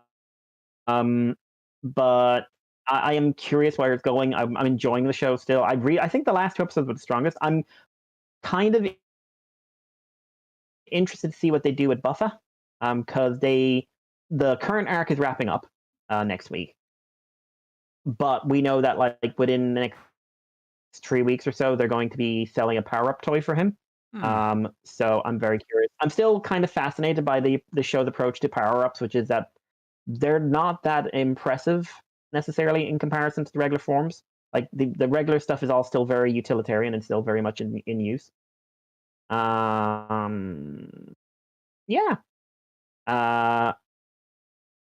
Sorry. Someone sent me a message saying Jurassic Park 3 was good, and I have now ignored them. So basically they decided to kick you in the nuts. I see. I mean, they're right. They will not be speaking to me. You go to hell. You go to hell and you go. So I would say it's definitely on a ramp up. I'm enjoying it. I'm quite happy. And yeah, so Geats was where I need to be. So the other thing, which I watched because someone put it on, is I, for the first time ever, watched Captain Marvel. The movie. Which was the 28th movie? Is that when it came out? Yeah. I liked it. Okay. Here's the thing. It felt like an Iron Man era movie. It didn't feel like a Marvel of its day movie. 2019 it came out. I thought the script was fairly good. I thought the actress was fine. Like the character's cocky, but I don't really give a shit about that. I hated the CG stuff with Samuel Jackson. That looked bad. It looked creepy and bad. But the basic plot progression was fine. It's a little heavy-handed at the start, but that's only about 5 minutes. I don't think it had that like little bit of a hey, we're early MCU and a little bit embarrassed vibe to it that Iron Man and Thor have, which is like we need to justify all the silly comic book stuff. But on the other hand, it didn't have like the stupid battles to the ridiculous degree we have now. Its humor was fairly laid back and like based on like, oh, these two have some halfway decent on-screen chemistry, so cool. The action was fine. It's forgettable, I will say. It's not like when I say it's like the Iron Man era, I think it's like better than Captain America. Maybe I say Iron Man's really, really good. Thor is good but watchable. I'd say like it's a tier down from Thor, but it's still like a fair bit above Captain America. And Incredible Hulk, I can never watch that film again because I'll have to admit it's bad. But I enjoyed it a lot more. Like I've been catching up on the Marvel movies because people have made me watch them. But like if you compare it to like either Ragnarok or Love and Thunder or Multiverse of Madness or Far From Home or any of that, like it's a lot better than them. I don't know. I don't know what to tell you. I just like went in expecting bland. I got fairly entertaining, a little bit bland, but fairly entertaining. Yeah, and honestly, I'm kind of disappointed it didn't like get them to pull back from where they were going and where we ended up with these movies. I would say like I didn't like the villain very much. I thought he was pretty flat. Kind of like what they did with the Supreme Intelligence, but then it went nowhere, and they didn't really set it up very well. Like the Supreme Intelligence is just something that's mentioned at the start and then comes in at the end. But I like the intent of that scene more than the scene itself. Yeah, I'm not interested in seeing the Marvels. I don't think I'll have a choice, but I don't want to see the Marvels because that looks very, very, very, very modern MCU. And cheap. And the trailer looked cheap. And the trailer looked very, very bad. I hated the cat. I hate the cat is the reason after all that build up and all that blah blah blah. The alien cat scratched his eye and that's the joke. And then everyone like, oh, it's just a scratch, and everyone in the room goes like, no, it's not. Oh, and I couldn't stop laughing at Australian Skrull because he's the only person with that accent in the entire thing. And I just kept on going like a terrible, horrible Australian accent wandering around going like, and now let's go to Alien Skrull here. And I was like that for like 2 hours. I didn't stop. People asked me to shut up and I wouldn't because I'm a monster. So it's not like me going like, wow, the MCU saved. It's just like, oh, this is kind of like when I saw Justice League, the original cut, which everyone told me was the worst movie ever made. And then I watched it and I was like, fine. It's not brilliant, but it's fine. And then I saw the Snyder Cut and I was just like, this is the most painful experience I've had since having my tooth removed. That time they didn't actually have the anesthetic working. Wow. I really don't like any of the Snyder movies, and I really don't like the Snyder Cut. I thought you were going to say I really don't like the dentist. I don't like Snyder. But the Snyder Cut is something that pisses me off because people say like it was his original vision, or just like his original vision was to release into the cinemas a 4-hour movie. A bad 4-hour movie. You missed off that. A bad, terrible, arduous 4-hour movie. Yeah. No. So yeah, I was surprised, if I'm completely honest. This was from the era where I really started disliking Marvel and the MCU, which I kind of still do, but this doesn't. It's just like, this feels like it's from about 5 or 6 years before. It feels pre-Guardians. Definitely feels pre-Guardians. Anyway, there's one more thing, but you'll bring it up, so I'll leave it then. That's me. Oh, that's you then. I know you. I already know what you're going like. I already know your opinion of Captain Marvel, but have you seen it or have you just watched reviews? Yeah, no, I've seen it. Yeah, it wasn't. It was just. It was. It was, and in a period of Marvel movies where they were aggressively not being good, seems like such an improvement. Does that make sense? From my perspective, it's like, yeah, it's not nearly as bad as where it went, but it was like the beginning. No, it wasn't the beginning, because I think the beginning of the slide in quality was Ant-Man 2. I think that's when we started sliding downhill, and this was definitely a bump on the road. Was that disagreeing? Thor Ragnarok comes before. Well, Thor Ragnarok comes before Ant-Man 2. Is it? Oh my god. Yep. Guardians too. Oh my god. Okay. I didn't remember that. I thought Yeah. I thought Ragnarok was after. No, so because I remember Ant-Man 2, because Ant-Man 2 ends with a link to Infinity War. But Phase 3 is Captain America: Civil War, Doctor Strange, Guardians of the Galaxy 2, which is where it broke me. Homecoming, Thor, Black Panther, Infinity War, Ant-Man and the Wasp, Captain Marvel, Endgame, and then Far From Home, which everyone else likes, and I think is one of the worst cinematic experiences of my entire life. It would have been, I guess, Black Panther for me then when the scale started to slide hard. Like, yeah, like Guardians was not great, but still entertaining enough. I don't think Captain Marvel was very good. I don't think Brie Larson was a great actress in this film. She had one expression and one tone throughout the entire film. She didn't really kind of go beyond those expressions or like that tone. She always had one tone, which was mildly annoyed lady. Never went past that for me. And I really hated the cat thing. That was stupid. I didn't like the changes that they made to the scrolls or the Kree, but every time they make a change from the comics, it's always something I'm like, that's unnecessary. But yeah, Far From Home's not good either.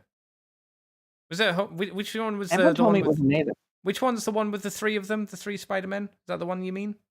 No Way Home. Okay, I like No Way Home. I don't like the one with Mysterio.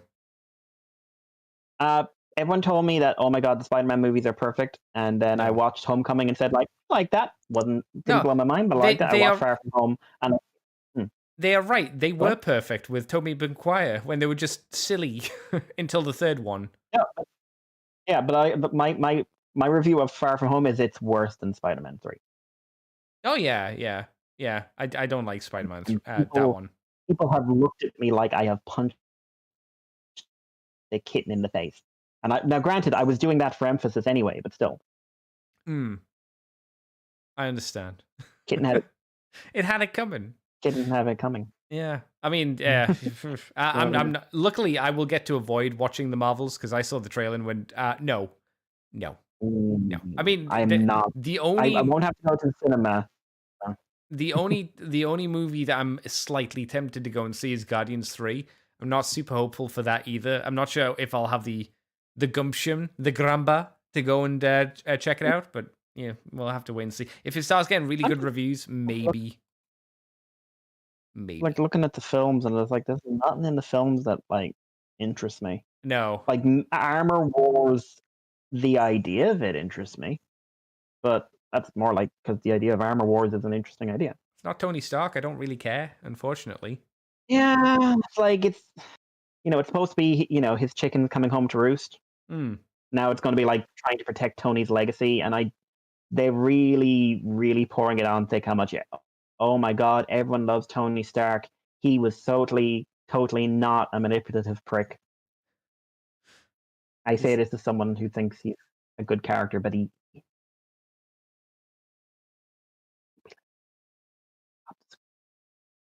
You're actually being cut off because of how quiet you're talking there, Mikey. The microphone is just cutting you off. It's like, no, I can't hear you. You're done. But yeah, no, he's not like the nicest person. But I understand where you're coming from. What else have I been up to this week? Well, I've started playing PlayStation 2 games on stream. So I played a game which I've never played before, Ape Escape 2.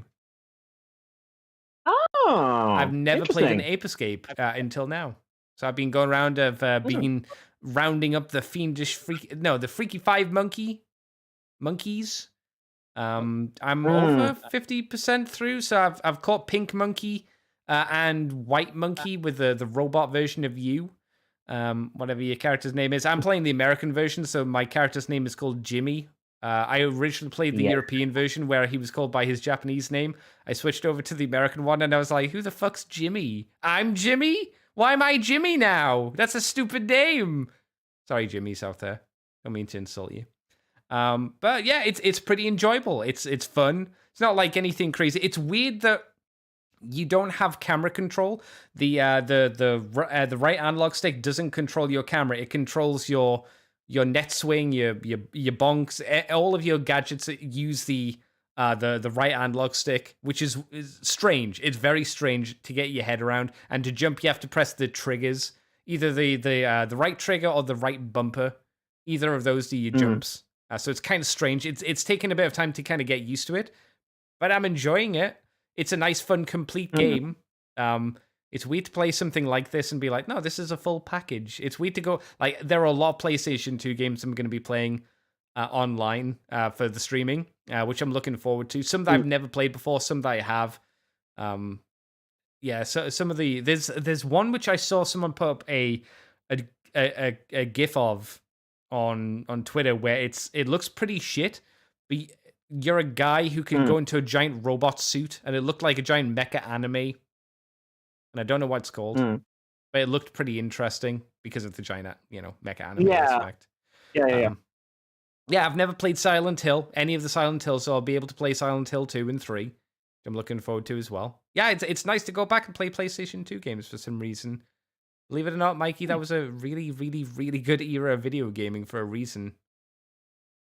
Yeah, there is a lot there. Out of interest, what was your favorite PlayStation 2 game?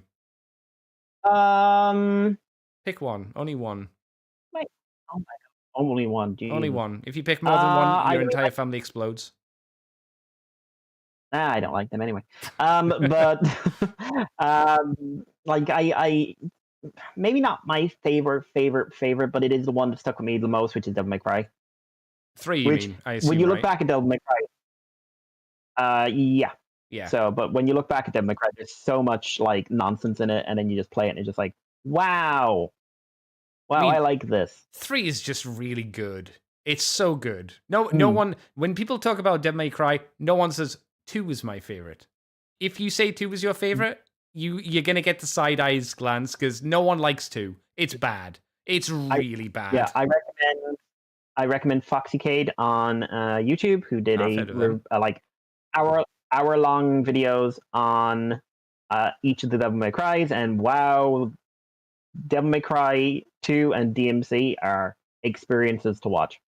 Yeah, see, with DMC is not inherently bad as a game. It's just everything surround, like if they just made a normal Devil May Cry game and just used the game mechanics and everything in DMC, I think it would have been a lot better received. But they were like, hey, isn't the original Dante silly? It's like, yes, that's why we like it. It's fun. Yeah, no, it's not just, isn't it silly? No, you can take us seriously as we shoot this pregnant lady. Oh yeah, oh my God. Yeah, Mundus being like the kingpin. That was weird. He says fuck. Yeah, he does say fuck. Well, no, I don't mind Mundus saying fuck. I mean, he's the Lord of Hell. I don't mind bad language. In the least, it's childish bad language. It's like, I don't mind when in Picard season 3 they occasionally like say fuck or something like that. Because it's so different in tone than when they said it in season 1. Season 1, they wanted you to stop and go like, you just seal clap. He swore. Lamau. You know what they should have done for Mundus in that version of the game? Hide Brian Blessed. But then again, I just think Brian Blessed should be in more things. We need Brian Blessed and stuff. He's great. He's got a great voice. He's fun. He seems like a nice dude. Not that I've ever met him, but yeah. I mean, I'm like I say, I'm looking forward to more PlayStation 2 time. Haven't really watched anything. Just kind of continuing on through more of Enterprise, which I'm hoofing on through. Season 4 at the moment. Still really good. There's been a few episodes where I'm like, this is like Season 2 Enterprise kind of quality. But for the most part, it's like, man, they did improve. It's a shame it got cancelled. It could have started getting really good if they were allowed to. I don't think it's as strong as 3. 3 seems like a stronger season and focused plot point overall. But yeah, whatever. Still enjoying that. I don't know why. Don't ask me why, Mikey. You're gonna be tempted. I don't know why. I did try. Why? I did attempt, right, to watch, because I have never finished it all the way through. I did attempt to watch some Naruto Shippuden. I tried. Why? I don't know. I don't know. First of all, why Naruto? 2, why just jump straight into Shippuden? Because I remember, Mikey, I remember the first season. The first show, I remember. I remember all of it. I tried to jump in around the point where I left off, which is when the dude with the triple scythe blades killed the shadow kid. You know, the kid that uses the shadow technique, Shimaru, whatever his name is. They killed his teacher. Yeah. That guy. That's where I got up to today, and I'm pretty sure that's where I left off last time. I watched around there, and I was like, man, Naruto's training in this episode. I watched like 5 episodes. Most of the 5 episodes was Naruto training. So I was just like hitting the fast forward button, like skip, skip, skip, skip, skip. Still training. Skip, skip, skip, skip, skip. Still training. Skip, skip, skip, skip, skip. Minor amount of progression with the plot. I forgot how almost nothing happens in an episode. Nothing. Shocking. I couldn't believe it. I was like, where's the content? Nothing's happening. When they have a fight, I forgot they did the Dragon Ball Z thing of like, they stand there and talk for 15 minutes while nothing happens. I was like, oh my God. And I went, I don't think I can do it. I can't do it. Someone needs to do like a Naruto Gaiden or a Naruto Kai where they just cut out all of the guff and streamline that shit. They have to, because I don't think they should, because I think that is justifying the existence of Naruto, and the story is so bad and the characters are so terrible. No, just no. I was sitting here today and like, you know why I've never finished Naruto. I wonder what happened. I know there's a big war, but I wonder what the context of everything going down was. I wonder what that was like. And I was like, I'll give it a try. And I saw a little guide online which was like, what's canon, what's not. Because I saw the episode count, and I was like, Jesus Christ. I even scrolled down on this forum post and saw people thanking them and them saying thanks. I was thinking about rewatching Naruto myself and doing a rewatch because I wanted to see where I could jump in again. And I thought to myself, are there people like that for like One Piece who are just like, you know what? Yeah, I'd like to rewatch One Piece. I'm like, how? I like to rewatch Star Trek, Mikey, but that's not nearly the same investment. I think any series where you need a watching guide to rewatch it is a bad show. It's not the best. Like, yeah, you should really rewatch this series. Yeah, just don't watch any of these. These are most of the episodes. No, these aren't the key episodes.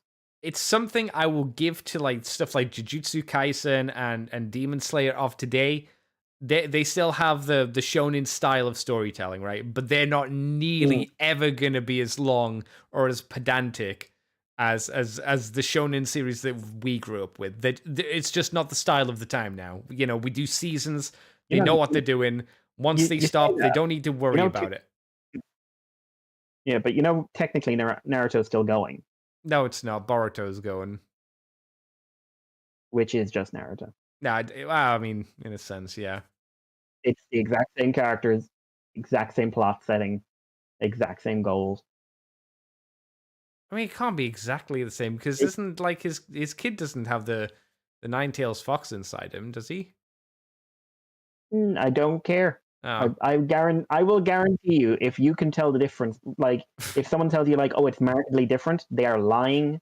I have seen one episode of it and was just like, I have seen this already. I'm pretty sure there are a lot of like Naruto fans out there who fucking hate Boruto. I'm very happy for them. What do you mean happy? You should be sad because they don't like it. Oh, I'm good. Because like if everyone hates it, they will stop watching it. But yeah, I can't tolerate the shonen storytelling of this is not intended to be over for the next 5 years. I can't do it anymore. Coming into something like that, like I want to come into it years after it finishes. Yeah.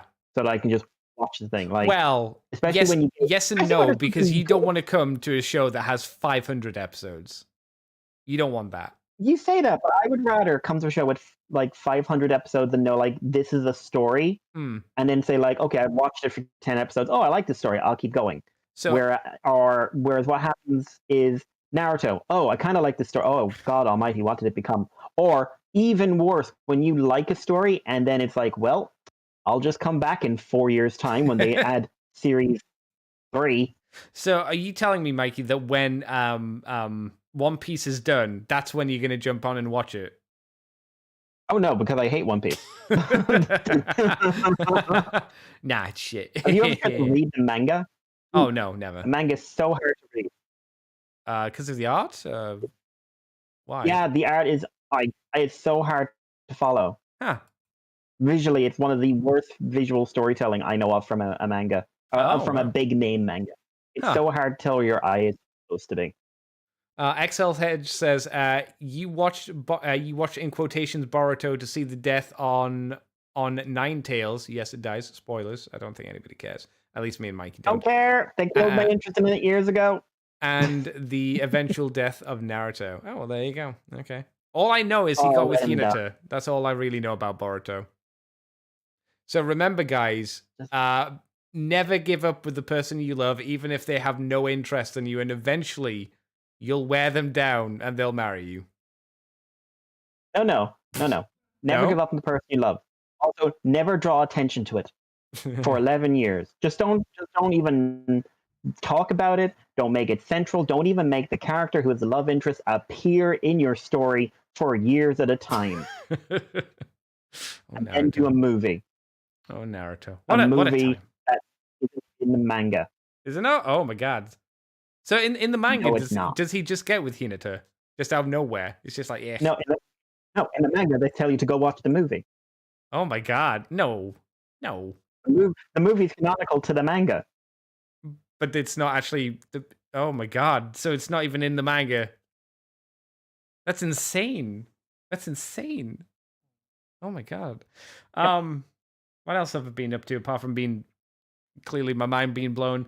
I got a new Berserk manga, one of the big collector's edition ones, because I realized I've got 9 of them. I should probably get the other 4 that I'm missing, 10, 11, 12, and 13. So I'm like, okay, let's try and catch up with them, just so I can have all the Berserk, because I realized like it's nearly done. Like the big oversized collector's editions are almost all out, because it only goes up to like manga volume 41, I think, in the standard size one. So we're nearly caught up to that. So I'm like, okay, we need to just finish off Berserk, because I like Berserk. I think it's great. It's amazing. It's really good. And I still don't internally know if they should continue it or they should just leave it. Because like there's the vision I would leave it. Yeah, I know, but I really wanted to finish because it's really interesting. But it will never be what it was going to be. I know. And this is something I really strongly feel. I know. It's annoying. About any series of that. Well, my son will take it up. Or someone else will take up the story. Or someone else, one of my assistants will take it up. Whatever. Yeah. I really think that it is fundamentally flawed, because the story will never, because what you're doing is someone is taking up someone else's notes and they will expand on those notes. They'll add in scenes that they think should be there, their interpretation of the characters. Maybe the person never had a fully finalized ending, so okay, we'll end up with something that kind of feels like the ending. And it's just like, either you get something that's like the Silmarillion, which is a series of notes interspersed by other people's ideas, literally. Or even worse, you get something like Game of Thrones, the series. You know what a better example is, which you should have said. The second part of Hibiki. Yeah, that is a really good one as well. Yeah, really good one. It's strange because it's that thing of I want to see it finished, but I know like exactly like say if they did try and do it, it wouldn't be the same. They'd fuck it up. No matter what, because it wouldn't be what it should have been. It's annoying. It's annoying. Anything else? I don't think so. I think that's pretty much it, Mr. Mikey. Oh, and I thought you were going to mention it, so I'll say it here. Picard episode 9. That's the one. How much do we want to talk about this? Because is it too soon for spoilers for that? No, I don't know. I'm going to try to be vague, but I'm going to say, like, if I don't make it, I'm doing my best. Okay, that's fine. I wanted to know how we wanted to play it. Okay. Yeah. So we basically are setting up Endgame, which is going to be episode 10. We find out what is going on behind the red door in Jack's mind. We build up to what is going on Federation Day, or whatever the day is. supposed to be. And we move forward with things, and we get a big nostalgia moment. It's very action packed. I have had this settling in my head for a while. You mean since you've seen the episode, right? Yeah.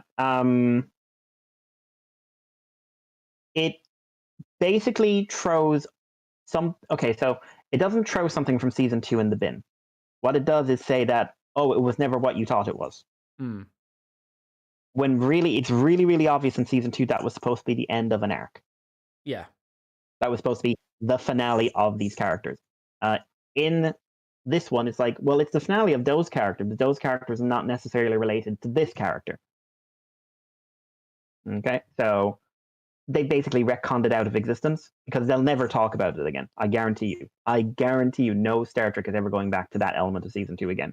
God, no, because it was nightmarishly bad. Season 2 is a nightmare. It was terrible. it was absolutely terrible. But it's all like it was so bad that the guy who was the co-showrunner within months went back and said, like, yeah, but like let's really talk about what we want to talk about, which is something else. I didn't like Jack in this one. So the problems for me of this are twofold. One, it took me about a couple of days to really get in my head what was supposed to be going on because I was very confused. Two, the dialogue at times in this is really bad, which has been a problem in general. But Jack has some really bad lines and really bad delivery. I think it's not the best directed episode.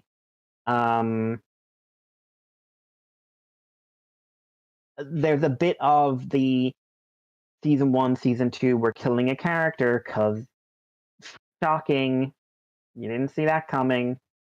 One of them I saw people get mad about. You won on the Federation Admiral. I won't say her name. Oh yeah.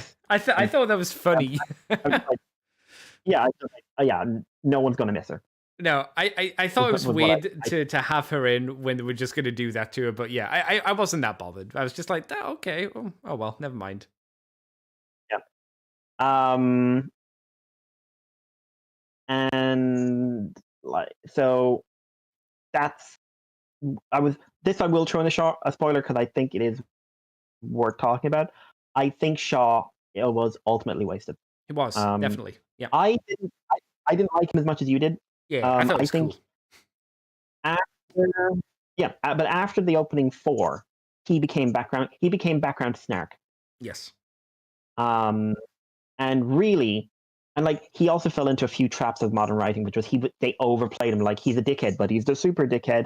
And then he's screaming at Picard about being a Borg, like, oh, you're the most deadly Borg that ever lived, or whatever. But he was very clearly on an arc.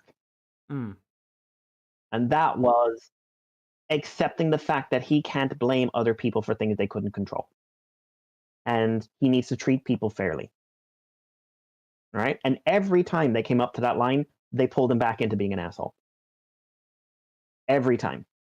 And then they unceremoniously get rid of him. And I don't feel that debt was earned or was fair to the actor, who did a brilliant job, or was really fair to the core character. Because, like, very simple. And then, like, people are going to say, well, that's cliche. You know, they're subverting expectations. Sometimes subverting expectations is a lazy writing trope. It is the lazy person's answer to a scenario. Because sometimes you've written a story that's supposed to end one way. And, like, you know, he was, in my opinion, kind of massively abusive to Seven a lot of the time, and that never gets resolved. I'm not sure I'd say abusive. I would say very disrespectful. I think if I was her, I would feel completely put on, and I would have left the ship. Because I would have felt like he attacked her constantly. Maybe it's just because I've worked in an office too much, but I consider that abuse. Like, if someone you're working for treats you like that, that is an abuse of power. I can say it to you and you can't say it to me, that kind of thing. There's too much of a power differential.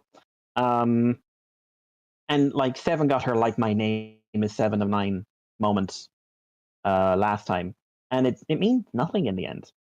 It was just like, well, we need a moment where Seven tells him off. But so I'm really disappointed with Shaw. On the other hand, main cast is great. They still like have great chemistry, playing off each other really well. I think Stuart is giving one of the best performances he's given in years. I'm not a big nostalgia fan, but I did smile at the end. Yeah, it's nice. With the reveal. And as I said on Twitter, I think the most important reveal, the most important result, the most important thing we've learned is that they are fucking liars. Because Andy, you can turn the lights on. Oh, yeah. Yes. You can go up to the wall and hit a switch and lights come on. You can see what you're doing in a critical situation. You don't have to walk around a bridge in the fucking dark. You can have a comfortable work environment, and it doesn't have to just be shiny surfaces and black. Yeah. Yeah. It's like, you know what? Because you're going to die. So why don't you die comfortable? Oddly enough, I'll praise the Abram movies for the fact that even though they were like they had the starburst effect all over the shop and it was really egregious, it was bright. It was at least bright. Yeah. Yeah, I was actually thinking that. I was just like, when's the last time we had like inner lights in a ship? I was just like, then, but it was too much. It would have been Abram. Yeah, they took it too far, but like, it's just like, it's gotten comedic. Yeah, how much I'm looking at Star Trek shows, waiting for them to whack their knees off someone because no one can see where they're fucking going. Well, remember with Discovery, they wanted to do like the dark universe, like this is the edgy Star Trek. You know what edgy people do? They turn on the lights so they don't whack into something. No, when they're 13 and they listen to Green Day, that's not what they do, Mike. And they should not be piloting a spaceship. They are not qualified. They should design one at least.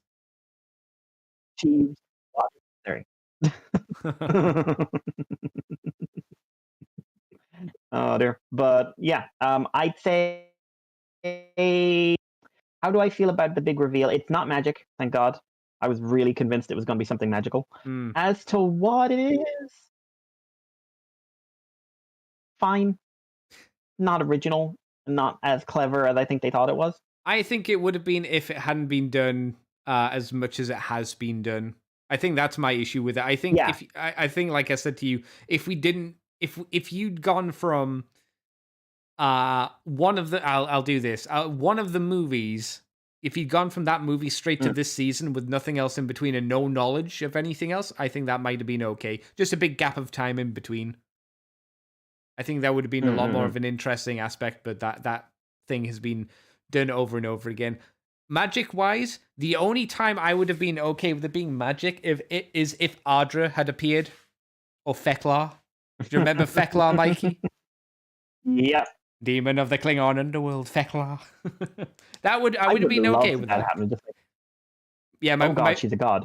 My buddy Chris mentioned he would have liked to have seen Feklar, and I would have said that would be great, but it'll never fucking happen.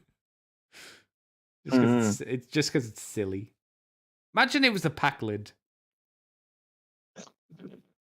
They opened the red door and it's just a load of pack lid behind it. Make ship go. Go fast. Connectors, Jack. Make us all smart, Jack. Yeah, from my perspective, I think the reveal kind of colored my opinion of the rest of the episode and kind of put me on a little bit of a frowny face for the rest of it. I think the actual setup for who the reveal for who it was, I think that was good because it was set up from like early on.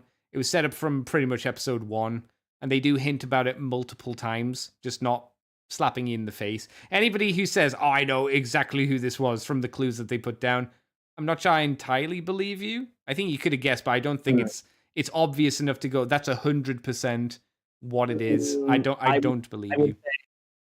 I would say, if you watch Theory YouTube, is that you throw enough darts, you're going to hit 100 eventually. Yeah, exactly. I mean, if like me saying Ardra and Feklar, like if that had been the case, it's like, oh, I knew all along. No, I was just making silly comments.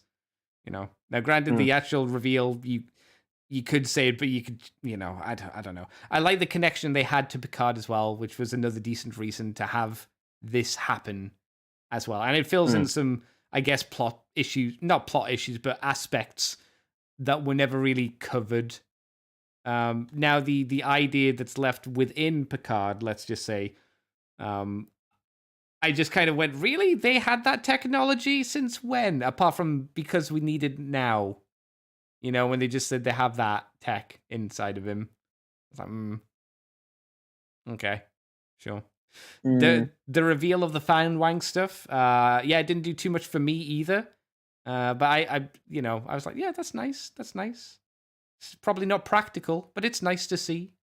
I'm happy. I think the Defiant would have been a better choice. It's a better ship. It's newer. It's tougher. It's stronger. You know, Galaxy. It is cooler. Yeah.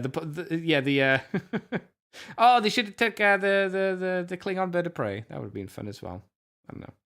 Yeah, the thing about the Defiant that always someone described it as this, just like, so the Defiant, someone put a bunch of guns on an engine and called it a ship. Yeah, pretty much. I mean, Bashir complained so much because there was basically there's no infirmary. It's just if you die, you die. Too bad. It was made for war, nothing else. Where can I operate on people? Well, yeah. Shut up. Yeah, it's not important. Don't worry about it. Don't worry about it. Yeah, I don't think we can really say much else about Picard season 3, but I think unless I really again fumble the ball, it's like 6, 7 out of 10 probably still at this point. Yeah, I'd say that's fair. And like you said to me on Twitter, massive, massive, massive improvement from previous Star Trek stuff. Should have been like this years ago. Shockingly, yeah. Shockingly better. Yeah. Like, still a lot of room for improvement, though. Still a lot of room to improve. But my God, at least it wasn't knives in the eyes, let's say. Mm-hmm. Definitely. Oh, and I'm all done with Earthspark. I forgot about that. I'm all caught up to date on Earthspark. You were right. About what? I hated the Baby Bear episode. Fucking stupid. Another fucking shit one. That was an episode where I started using the 5-second skip button frequently as like anything happening. Baby bear, baby bear, baby bear, mama bear, baby bear, baby bear, baby bear. It's done. It's over. I'm done. From what I gathered, the big mum bear ate some weird like worm goo that was infected with Cybertronian stuff and became infected and turned into a weird squid monster. And then everything was fixed. Yeah, it was very. I wasn't sure what was going on most of the time. No, it was bad. I don't think it was nearly as bad as Baby Cow episode, but it's the second worst episode for me. The second worst one.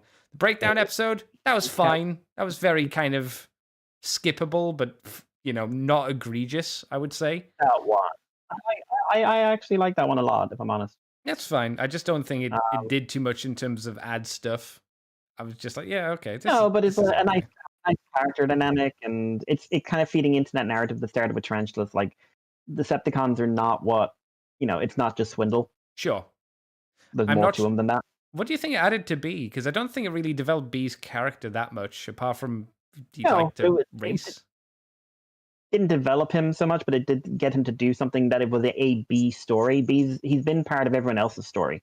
Okay, I see what you're saying. It's nice to see him just be his own dude. That's fair, yeah. Like I say, completely serviceable, but not crazy. What were the other episodes that I saw? I saw the episode with Shockwave in. I thought that was okay. I wish that there was more focus on Megatron. Every time Megatron talks, I'm like, give me more. Give me more interesting stuff, because it sounds really fascinating. They showed clips of the end of the war where they lost the Allspark, and I was like, wow, look at all this interesting shit that's happening. I wish we had that show. I wish we did, but we don't. Yeah, I thought that one was better. The Robot Rumble with Grimlock, didn't like that episode. I thought the racism in it was very, very, very, very heavy-handed. Badly, to be honest. Like, yeah. Like, you know what was really bad about it to me? It's just like, okay, we've introduced the kid's racist. Okay, cool. Now the kid's not racist. Why? Yeah. He made a sign that said Transformers are home. Okay, cool. But why isn't he racist? Because he was really racist like five, I don't know. 6 minutes ago. He was really super racist. And now Yeah, because his friend walked off, the friend he hasn't seen and wasn't expecting to see ever again. it's all good. It's all good now. Cool. I don't know. Hashtag big part of that as well, and I don't really love hashtag. No, I'm not big. Well, I'm not really Mm. big fan of any of the Autobots, to be honest. Apart from Prime, Um, when he's rarely I like appeared. hashtag, mm but I like hashtag's design. I just don't. She's just kind of a dick. I don't know if I like her design too much. I think her design is just robot with a kind of sci-fi goggles design, which I'm not really thrilled with, and then with like Mm. a cybernetic like honey bun on top of her head, like a librarian honey bun thing, whatever you call those. Mm. Can't say I'm thrilled by that. Is what did I miss? The Mandroid stuff. Mandroid seemed to go from his normal model to he's looking really haggard within a few short minutes of each other. Like they see him the first time and he's Mm. got the new arm, and then you see him later on in the episode and he's got like he hasn't shaved. He's got bags under his eyes. He looks fucking terrible. He looks like he's dying. I thought that changed. Maybe they should have just used that design from the start of the episode because he was doing bad. So why not just do that? Mm. I don't know. It's odd. Were there any other episodes I missed that were? I can't remember. Nightshade is in the Grimlock one. Yep. Raw's in the Grimlock one, isn't he? Yeah, he dies. Oh But yeah. trying to remember what the other episodes, because it's like 10 episodes. I'm trying to remember what they were. Is there full 10? I thought there was only like another There's 7. one. There's the one about the dad likes the chupa thingy. The what? The I don't know where the dad's from, but his home country's chupacabra are equivalent to the mythical monster he goes into the woods and beats with a stick. Or is that another episode? That was before episode 10. Yeah, there's episode 11 to 17. That's what it is. Okay. I don't remember off the top of my head. Yeah, because the last episode is the that's the Fight Club episode. That's the last one. Bare Necessities is episode 15. Warzone, which ones were Warzone's the Shockwave one. Okay, so those were the 3 I'd seen, and everything else I'm up to date with. So when are we getting the last 3 episodes then? This season? Well, we've got 8 left. Oh, 8. When we get the next 8 then? The last 8. I don't know. Some people are saying next September they're going to be on Nickelodeon, which would probably mean they're out in the summer. September? God, what is this? A Transformers Prime release schedule? I think it's kind of ridiculous approach to releasing a show in 2023, but hey ho, I'm not the boss. Yeah, because they're not doing it week by week either, are they? Are they blobbing it? Are they doing that? Or am I because I'm coming? Oh, they are. That's not a good idea. Get blobbed. Yeah, because you have at least 17 weeks here of content, right? 17 weeks. Well, 16 weeks because episode 1 and 2 were 2-parters, so they put them out together. Fair enough. So that's still 16 weeks. Yep, they could have been releasing it weekly and make. The thing is, like, you release it like this, you get like 5 minutes of attention, and then no one talks about it anymore because there's 6 months in between 10 episodes. It's a weird choice. Yeah, very much so, I think. XL Hedge says, I think the breakdown variant is for the upcoming box set of 5 Stunticons, but I have no proof to back it up. I'm interested. I can remember that was a thing. Robo Rita is weird, especially when Rita became Mystic Mother and technically leads the Mystic Force Rangers. Thoughts, Mikey? Yeah, like in they got because like the actress who played Bandora was the Mystic, whatever the name was in the Magi Ranger. When they had her appear in Mystic Force, they got the same voice actress in, and they just basically they never say it in show, but the writing intent is that she is Rita after being converted to good at the end of In Space. Okay. I wonder what happens technically then, Power Rangers lore-wise to Lord Zed. Well, he's good as well. He's married to her, and Yeah, then but now the one that's like, around now is a clone of him. okay, I was just more like, so she's like a goddess somewhere doing goddess stuff. Is Lord Zed just like, I'm single again? No, he's in the kitchen. He's making a sandwich. Yeah, someone listen. She's got a lot of work to do. Someone needs to keep her fed. Did Babu get turned into a human, or did Oh, Babu and those they guys all just no? Nothing they got good. turned What about Goldar? What about Scorpina? dust. No, Oh, actually, technically, Goldar's dust. oh, Scorpina disappeared from the show. oh. And then one of the comics tried to say she got sucked into an alternate. She got sucked into like the Draken dimension, the Lord Draken dimension. But like there was this weird time where the comics were trying to pretend that they were in continuity with the show, and I thought that was very strange. Oh, bless them. Bless them. Mm. Right. Oh, there's also XL Hedge says, you watched in quotations bar. Oh, I read that one already. Okay. Mikey, do we have any questiones? We do not on the thingy. All right. So yep.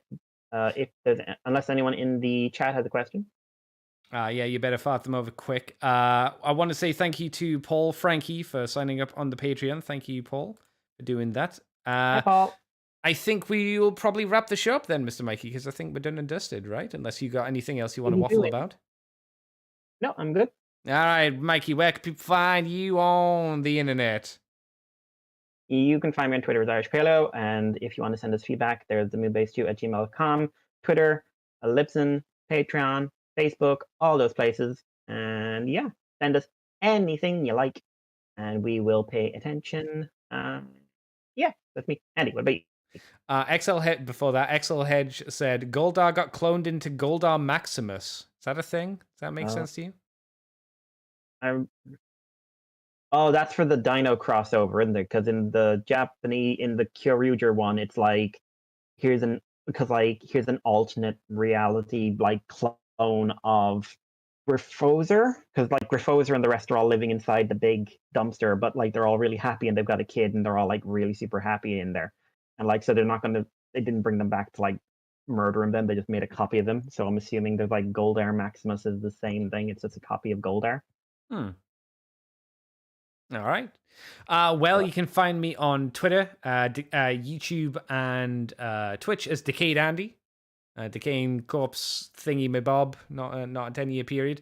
You can find us on the Moonbase 2 forums. Podcast is Libsyn, Facebook, lots of other places. Just type in Moonbase 2 Transformers Podcast. You'll find us on YouTube under that name as well. You can join us on YouTube and Twitch at 8 o'clock in the evening UK time on the Sunday if you want to join live for the podcast and all that jazz. And if you want, you can sign up to the Patreon page, which is $2 each month for extra shows and all that jazz early. If you want to come on by for that, $2 each month. And you can also hit us up on the ccbunker.weebly.com. So thank you, Mr. Mikey, for joining me this week. Once again, we had nothing to talk about, but we managed to butter that bread, hopefully in an entertaining way. Yep. Bread is buttered. Excellent. And thank you all for joining us on the stream. And thank you all for listening to us at home as well, if you've downloaded us and whatnot. So next week, we'll be back, of course. I have no idea what we'll be talking about, but hopefully it'll be something valuable and interesting. And until then... What's that? Please have some. Yeah, show us the goo. I need the goo, the good kind of goo. Until then, thank you very much, Mikey. Thank you, everybody. And until next time, we'll see everybody later, Roar. Bye.